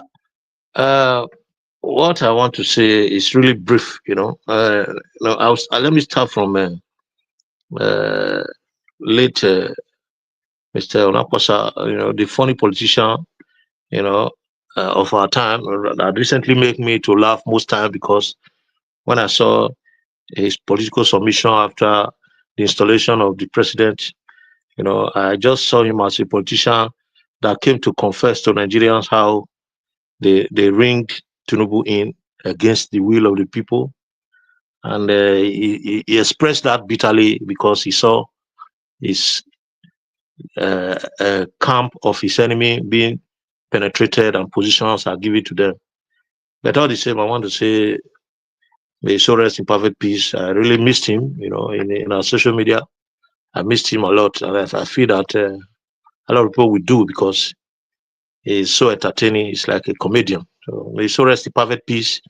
I bet that his family God should give the family the fortitude to bear the loss. Yeah, then coming to naming the nation after Tinubu as one of the broadcasts you presented by one of our social media activists. Yeah, it's true. Everything that has to do with what they are doing right now, for me, is psychophancy in the highest order. Nigerian politicians are very, very hypocritical right now, because they want to be relevant to the Godfather, who is Abado himself. They want to be relevant to the Godfather, me. So with what they've done to Rivers, every other governor or every other active politician in the executive arm of government want to make sure that Tinubu is not going to chase them now or in the near future. So then Mr. Mokri is not far from the fact that he's also trying to be relevant to the Godfather as well. So that's why he's being hypocritical, whatever he's doing, going to any length to go and do whatever he's doing. For me, I don't attach relevancy to what he's doing. These are job comforters. They are hypocrites to me, political hypocrites, and they are evil and enemies to true Nigerians that are willing to make sure that we are developing. Then if you have to go to the democracy of Nigeria, that brings out to the fact that democracy in Nigeria is gone. The way things are going, democracy in Nigeria is gone. So if you look at it, the pillar of true democracy is proper electoral system. The pillar of true democracy is proper electoral system. It is the proper electoral system that will help the system transit from one to the other, and then back up by a good judicial system to uphold the rule of law. One, good electoral system for a proper transition and transparent, fair election, and a good judicial system to uphold the rule of law. These two things are not present in Nigeria. Nigeria does not have these two things. So democracy is gone in a system like that. It's been truncated by political leaders, the actors. So what do you expect what do you expect from those that are active in these areas? They have to be loyal to the Godfather. They have to be loyal to the source of power. They have to be loyal in whichever way, so that they can penetrate. Because the vote does not count anymore. So why do the politicians want to discuss anything that has to do with the electorate? It's irrelevant in our present day election.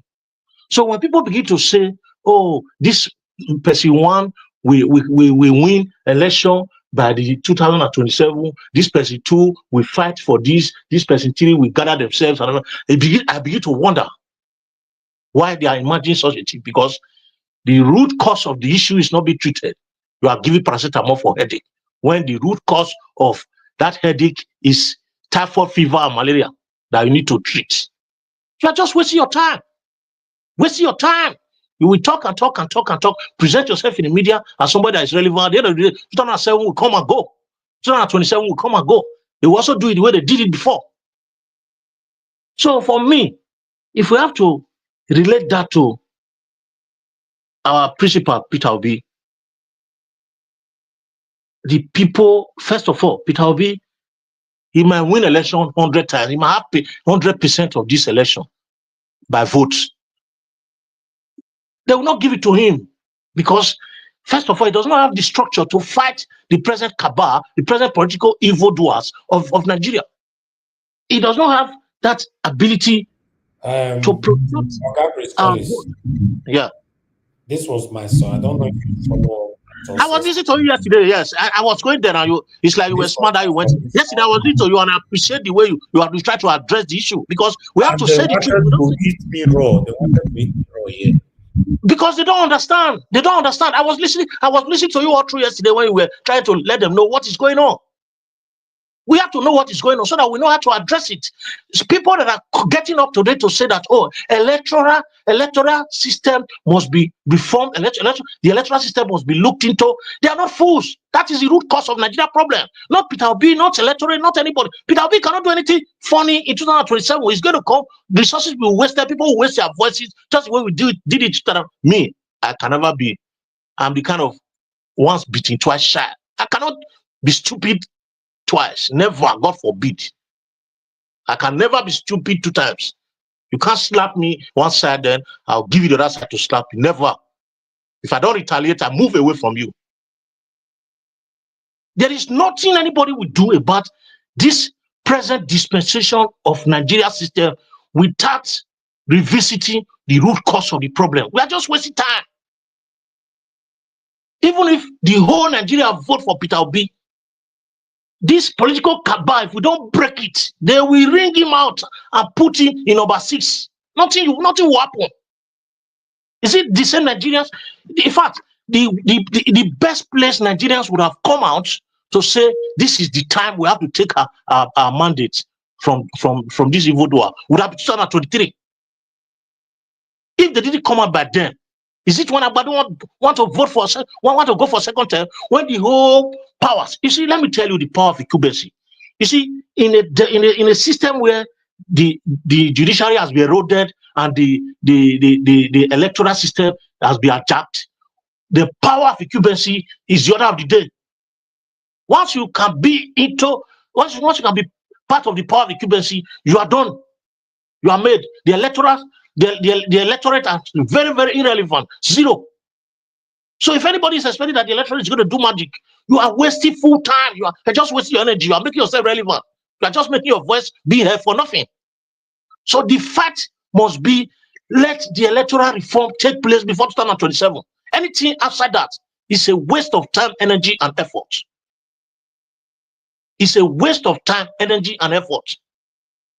Yesterday, while Mr. Elvis was antagonizing each and every one of us, I entered on my phone. I couldn't get the link. That's why I didn't come in, to support him, to let him know, to let us know why we should always face the truth instead of us beating around the bush, supporting Peter Obi for what? I don't understand. For what now?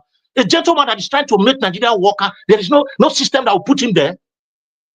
He should go and start asking people to go out and start killing each other. At the end of the day, they put him in jail. He will die like Abiola. I don't understand. If Nigeria wants to change, Nigerians should get up, should stand up to their feet and say, this is what we want, not every other person. If Nigeria can change, can force the present government to amend the electoral system of this nation, then we can say, okay, Peter Obi, get up, let's go and fight. You can't fight a fight where you cannot win, because the instrument that will be used to win the fight has been taken away from you. You can see the way they are buying our military, using them as tools, as if they are toys. They are buying them because the ammunition has been taken away from them. Those that are leading them, they've compromised. They don't have what it takes to fight the fight. So the insurgency is against them. That's exactly what will happen. That's the way Nigeria is going. Everything is against the people. So if we are thinking that it's going to happen that way, it will never happen. So let us fight the true fight so that we can have victory, not the way it is now. Thank you very much, Mr. Elvis. I appreciate you. Thank Mr. you. Elvis. God bless you, sir. Thank you. God bless you. Mr. Elvis. Yes, sir. Sorry, sir. Can I just 30 seconds, please? Go ahead. 30 seconds. Thank you, Prince Collins. The message for Nigerians to stand up and take the battle is very clear. But one thing I want to appeal to us, we see Peter Obi as a quiet person. For Peter Obi to get to where he is today, Peter Obi is not as we think he is. All right. He must follow due process, but it's more dangerous than Tinubu people are saying. This is just a message. Thank you. All right. I appreciate every one of you right there. Thank you. I can see you, Rita. Pius Muye can see you as well. Thank you, everyone right there. Eva Line, I can see you. Thank you for your time with us. God bless you all. Just do your part by pressing on the like and help us to share. I'm going to call on Mr. Jonathan now for final submission, 2 minutes. Black Panther, you're coming in. You are going to only have 3 minutes when I get to you. Yeah, Mr. Elvis. Thank you, sir. I wanted to say something earlier, but perhaps you didn't have the time to give to me. But let me manage the time. I want to agree with 2 of my fellow panelists today and what they said earlier. But before I do that, you see, I think Mr. Peter Obi today, to some extent, I think he responded to some of the concerns that people are raising, which are legitimate concerns, like what Mr. Elvis was saying yesterday. Perhaps he listened. But it's not even perhaps. I believe he's listening, or people close to him are listening. And it's like another passionate message from the last speaker also. And I think he's beginning to respond. Because, and I challenged Mr. Elvis yesterday, and the response you gave to me was that I shouldn't expect him to say it expressly, that he has a way that he has to do it. And he did just that today, by my own estimate. He responded to that concern that you guys have in a very diplomatic way. He said, those who think that our vote will not count in 2027, they themselves will not be counted. That's a deep message if we want to sit down here and analyze it. Saying that those who think that, in other words, those who think that they will rig the election, they will not even be there. So I think to some extent, I think he responds. I think he's beginning to come out. So he's listening. I think he's listening, or his people are listening and they are passing it on. And he's trying to meet everyone in the middle as much as he could. But he's still a man. You know, it's not invalid. He's still a man. But as I said earlier, my fellow panelists too, I think what Mr. F. Emmanuel, White Panther, said is a very profound statement, that when you see a politician frequently visiting or appearing on national TV, there is something to it. In fact, you don't have to close them. Mr. Elvis, just 1 minute, if you will give me, please. And then, Mr. Alabo, let me attempt to answer your question. You know, you said, what is that special thing that Mr. Tinubu has been telling those people that are normally or previously against him, vehemently against him, not just on the surface, so like they against him, like with every breath that is in them? What is it that after visiting him, they become a changed man? They begin to support him. I will attempt to answer that question. It is because it's a legitimate question. This is what Mr. Tinubu, by my own estimate, this is what he does, and he does it perfectly well. First, he begs them. He begs them. He demands for a price. He demands, what do you want? He demands for a price, and he meets that price. They will tell him, this is what I want, and Mr. Tinubu meets that price. There is this saying in Yoruba language, beg me to say it, please, and I will interpret it. It says that ere kini aja ba ekushe, meaning, what kind of play does a dog has to do with a lion? What kind of play, what temerity does a dog has to go in front of a lion? These people that are going to meet Mr. Tinubu, they know that he will tame them. That is the reason why. Right, thank you. If these people have integrity, they will at least make it public. Thank you, sir. Thank you. Thank you. Eating them for lunch, and he will continue to eat them for lunch as long as. There's no time. There's no time. I would have challenged the statement of Jonathan, but there's no time. Let's continue. I'll give you your time. Don't worry. Thank you, Mr. Jonathan. Thank you, sir. Mr. Odowa, your 2 minutes, sir. Okay, thank you, Mr. Jawas. Well, anybody who said he was looking onto Showunmi for integrity, that person should understand that PDP people have no integrity. Anybody who is in PDP have no integrity. So we are just shouting hallelujah along with them because they are only the party that is that came through the demonic hands from the military. Then, so all of them there who are bringing themselves out doesn't have integrity, because they said if the river, the head is rotty, you will not have a clean water to drink. So if our brother from the Wike can be PDP and still be saying if we work against PDP and there is no sack, that party is anyone that have integrity in there? So that is for that. So Reno mockery, and for those who said that road is thick, I have saw it. I saw it through some video. My brother, thank God that they said it is smooth road. You don't use smooth to tie road, especially express. They should tell us the asphalt they are going to put, because I believe that road is not even thick up to the pillar they used to make a bridge. So for those that are saying, the thick, it is concrete road, that is just the beginning. And if they are commissioning it, that shows that those who call themselves engineer and those who call themselves in Nigeria a president and those who call themselves whatever in Nigeria, all of them are failure. You cannot say you use mate to do express route for people to apply that you have done it. They should come and tell us the quantity of asphalt and the quality they are going to pour on it before it become a road. For now, it's just first coat. So they should come and tell us. And they have to do the other one before. And if they don't finish the road, why are they going to commission it? Because it is from Lagos to Calabar. So they need not to commission anything in it or to get to Calabar. Thank you, Mr. Najawash. Thank you very much. Thank you, sir. Mr. White Panther, talk to us at your 2 minutes. All right. Thank you once again, Mr. Ebix, for the 2 minutes. Yeah, today, wonderful submission by everyone in the panel.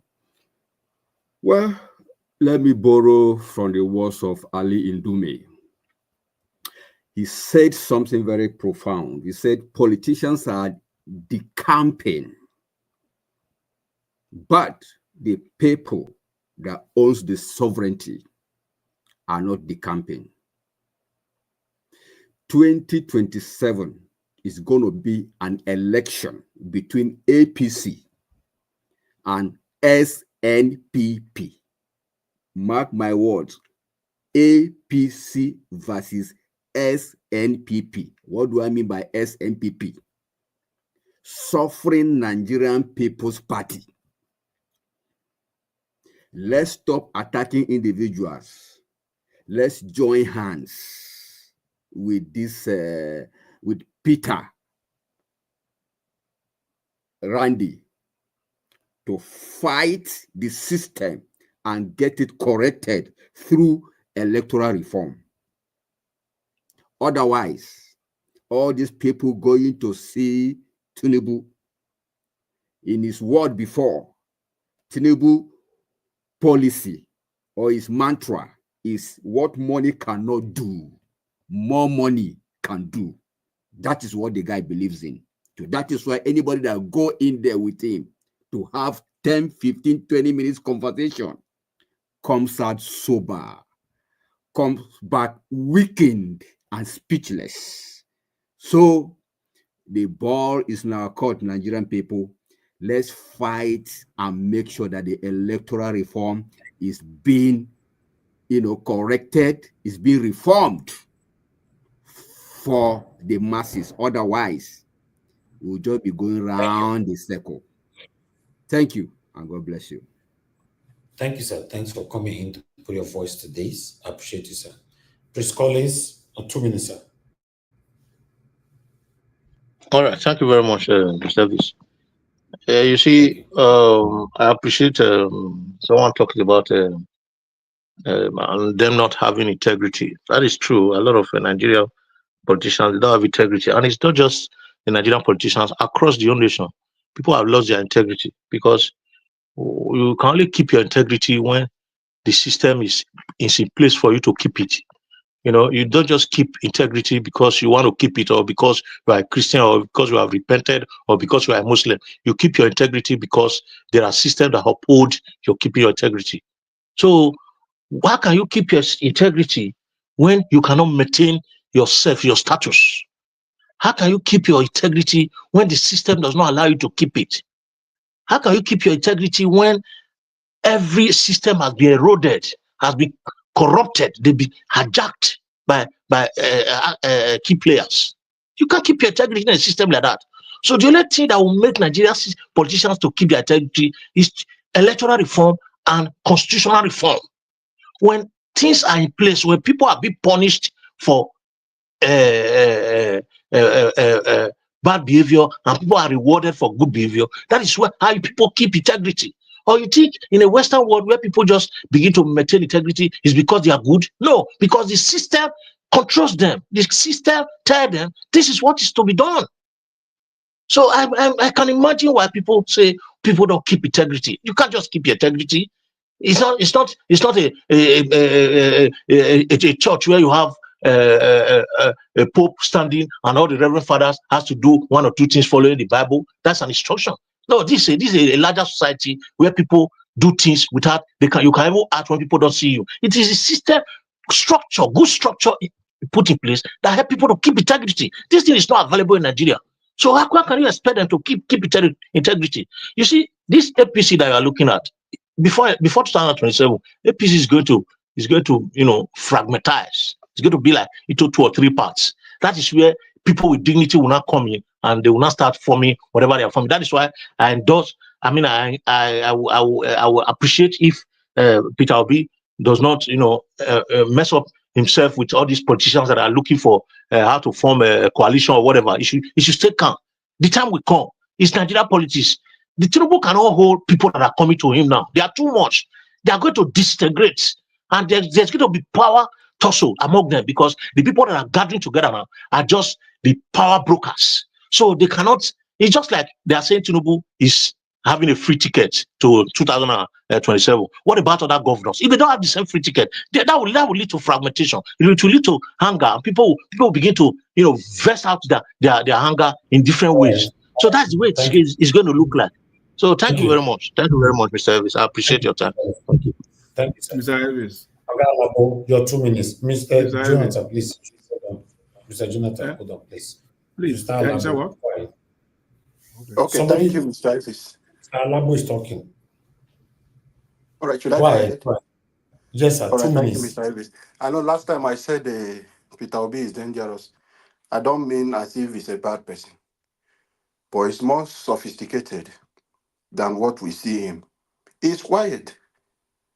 Where Peter Obi is today, it doesn't take just people who the way we describe him to get to that kind of place. So we should look for different Peter Obi in 2027. A new Nigeria is possible.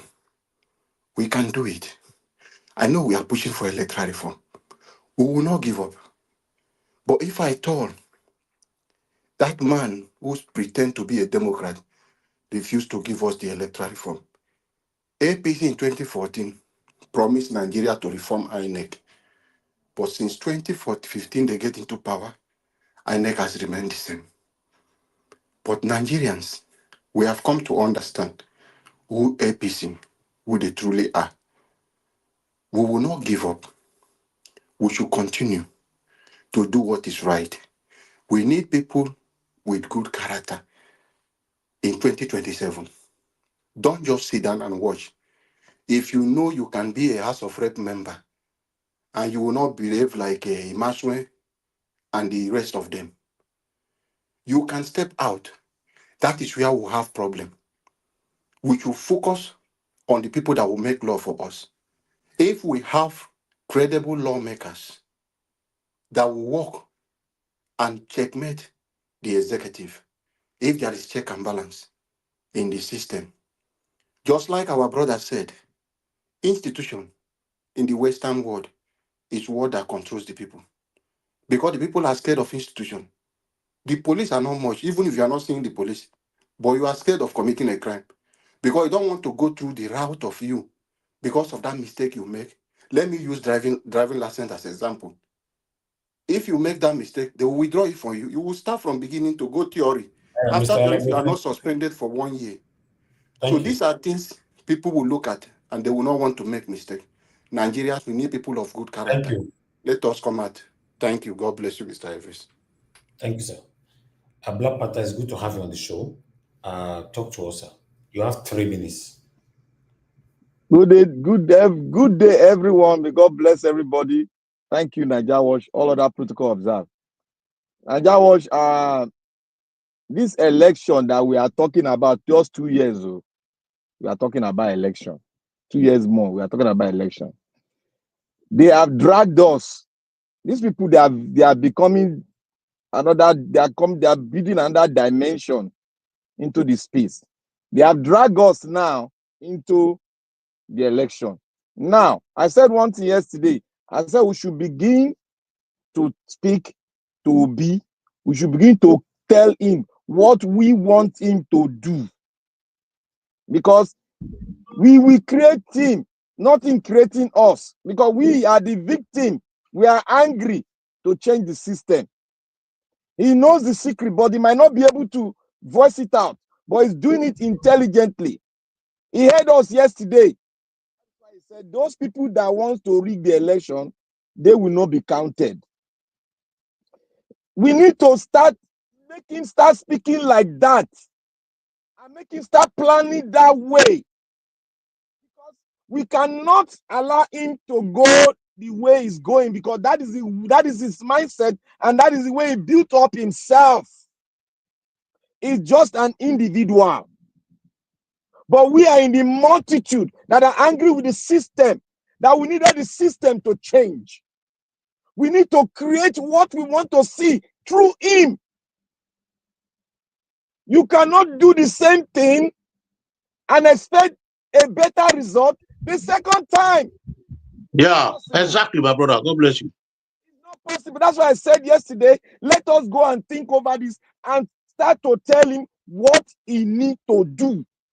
Because if you are going to the lion's den, you must have the character of a lion. Put your ears inside of you. The lion, every lion has his own tactics to protect his own lioness. So there is a tactics. If you are going to a lion, you must be like a lion, and you must have your own tactics to protect the lioness. So my people, Obi need to know what we are staying here. I believe he's hearing us. And one other thing, there's one thing that is going on now. There's what we call government contractors. My friend called him in Abuja. He said, this is what is going on. 30 seconds left. 30 government seconds. Contractors. All these people they are seeing, they want to be government contract. There's something he's saying to them, and it is no money. That we'll say that by this week. We'll find it out. Then Nigeria, I send you a prayer video. Another dimension of prayer. The kind of prayer will be praying for them. This one is the new dimension. It's there. If you can likely play it, it will end this session very beautiful. All of us our mind will be blown off the planet. Your WhatsApp. I'll check it. I wrote on it. I wrote weekend name on it, just to attract you. I might not play it tonight because I need to go through it, but I'll check it. Yeah, it's just 20 seconds. Thank you, sir. All right, Mr. Jonathan, you wanted to say something? Yeah, you know, my fellow panelists always come up with so many stuff that sometimes when you listen, you have no option but to respond. When Mr. Black Panther said he's telling them something and it's not money, if it is not money, tell us in brevity, in one word, one sentence, what it is. He's offering them Aso Rock to come and take his office as president. What is money? What is position? Position equates to money. Whatever is giving them is money, because you know that political office in Nigeria translates to money. Nobody is saying that he will just say, come and carry Ghana must go. And they pack one Ghana must go for you. It's at the back of your trunk or your car. When you go, you will see it there. No, they don't do that. But when they give you position, they give you money. So it is money. He's offering them. As far as I'm not naive. You and I, we are Nigerians. I'm not naive to that point. How could it be with my brain intact that it is not money? It is money. And that is what is killing us. Now, Nigeria, let me remind everybody something that happened so that we can go. You can close up. 10 seconds. I want you to go and play. Go and play the video where the Labour Party group went to meet with Mr. President, and I want you to play the video again of this this present brother that went to Aso Rock. I want to play the video and hear what and mark those words they said together, and it will give you a where you go to. I want to go and listen to it at home very carefully. All right. Thank you, everyone. We've done our part today. 3 hours, 30 minutes. That's fair enough. I appreciate every one of you that came in. Mr. Jonathan, Mr. Oduwa, White Panther, Oga Prince Collins, Mr. Alabo, and my brother Black Panther. I appreciate you all. Those of you that call into the show as well. I appreciate every one of you, Madam Deborah, and many others that called in. Thank you very much. Those of you that supported the channel today, thank you so much, Judge Blue Shell, Mike Akambari, Oriemi Abdu, God bless you, appreciate you. And my people right down in the comment section, please mute yourself, Mr. Jonathan. Thank you, sir. People right there on the comment section, Mother for Mommy Diaspora, thank you very much, Mommy. Appreciate you for all that you do. Abu Azi, we appreciate you for all that you do. God bless you all. Eva Line, Bexmans, thank you, my people. Kislogera He, and many others. Mother Peg, Mother Rita, and many others. Michael Ganamaro, Blessed Lady, God bless you all, my people. And I want to say this quickly. I want you guys to understand why we are coming here every day. Everybody on this panel, we have other things to do. In fact, we have more better things to do than coming here or talking about the Nigerian politics. Even though you and I know that the Nigerian politics is very, very draining, it's too repetitive. The things that you're talking about, they are not acting to it at all. They are not responding to it. They are not doing anything, to put smile on our faces. They don't prioritize us at all. So if you check all these things, it's enough for we to say, we don't need to do this. Me particularly, I can change my platform to something else that will be more profitable and less time consuming for me. I'll just upload just 2 videos a day and I have all the time in the whole world for myself. And take my eyes, my head, my life, my energy, and my emotions, everything out of politics. I can do that. Mr. Jonathan can engage in something else. Mr. Oduwa, Mr. Empress Collins, White Panther, Black Panther, Oga Alabo, and many others that are joining this platform here and engage in something else. But why are we not doing that? Because we know if we decide to do that, whether you like it or not, you are still going to be the person that will suffer it. Because the current state of our country, since I was born, is not moving forward, rather moving backwards. This is why you see that we are putting in our time. Even when it's not convenient, we are still there doing this, what we're doing today. We just want Nigeria to be better in our time. Most especially those of us that live home. We know what we are facing here in Nigeria. If you have to get that comfort lifestyle that you wish for yourself, you have to spend excessively to have that kind of comfort lifestyle. But why do you have to do that? How many of us pay for security in the UK or America or Canada or every other developed countries in the world? But in Nigeria, you have to pay for everything. Everything. I know some people, gullible people that live diasporans might come down to say, oh, will they pay council tax? Will they pay this? Will they pay? That's not what we're talking about right now. Nigeria is a country where you pay for everything, you still not get whatever you are paying for. That's it. In case you don't know, the most expensive holiday you can ever go in the whole world is Nigeria. Go do your research. Do your findings, you understand what I'm talking about. But is this how we want to continue? A country where nothing is working, the government is not working, the people themselves, none is working. This is why we are doing what we're doing. If we have to join the other Nigerians who believe that, no, I want to use my platform to make more money or whatever, nobody will talk about what is affecting us today. That's why you see, in most cases, when our satanic politicians fumbles on national TV, you see skit makers, content creators, they come out and make content out of it. Instead of them taking it very, very serious. They make content out of it because whatever they are focusing on is what they will gain. So people like us that is organically, genuinely coming out, speaking truth to power on this platform, we should be appreciated at all time. Anyhow, you know you can appreciate us, always appreciate us. My wonderful panelists, leave them good comments. It doesn't matter if you want to criticize them, you can, but always let them know that, yes, you are listening to them. Leave comment and tag them with their names. Nigeria is not working today, we're doing our part. What are you doing as your own part? We continue to speak truth to power. As you know, none of us is perfect, but by God's grace, we can never move step back, rather than continue to move forward. I appreciate every one of you, my people. Let's stand for what is right.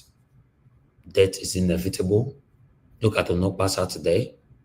If Onokpasa is given another chance right now to wake up and ask him, what will you do right? You know what he will say, right? But unfortunately, once the breath is being taken away from you, you are done and dusted. Good morning, good afternoon, good evening to every one of you. We've come to the end of the broadcast. Fingers crossed, by God's grace, I'll see you guys tomorrow, 7 p.m. Nigeria time. For those of you joining us for the first time, this is Nigeria Watch Media. We are here every single day, 7 p.m., fighting for the betterment of our country. If that's what you believed on, you're in the right place. Join us to put your voices out there so that we can continue to speak truth to power. We are not here to speak in anybody's favor. And we are not also here to speak against anybody. We are just here to say it how it is. My people, good night and bye for now.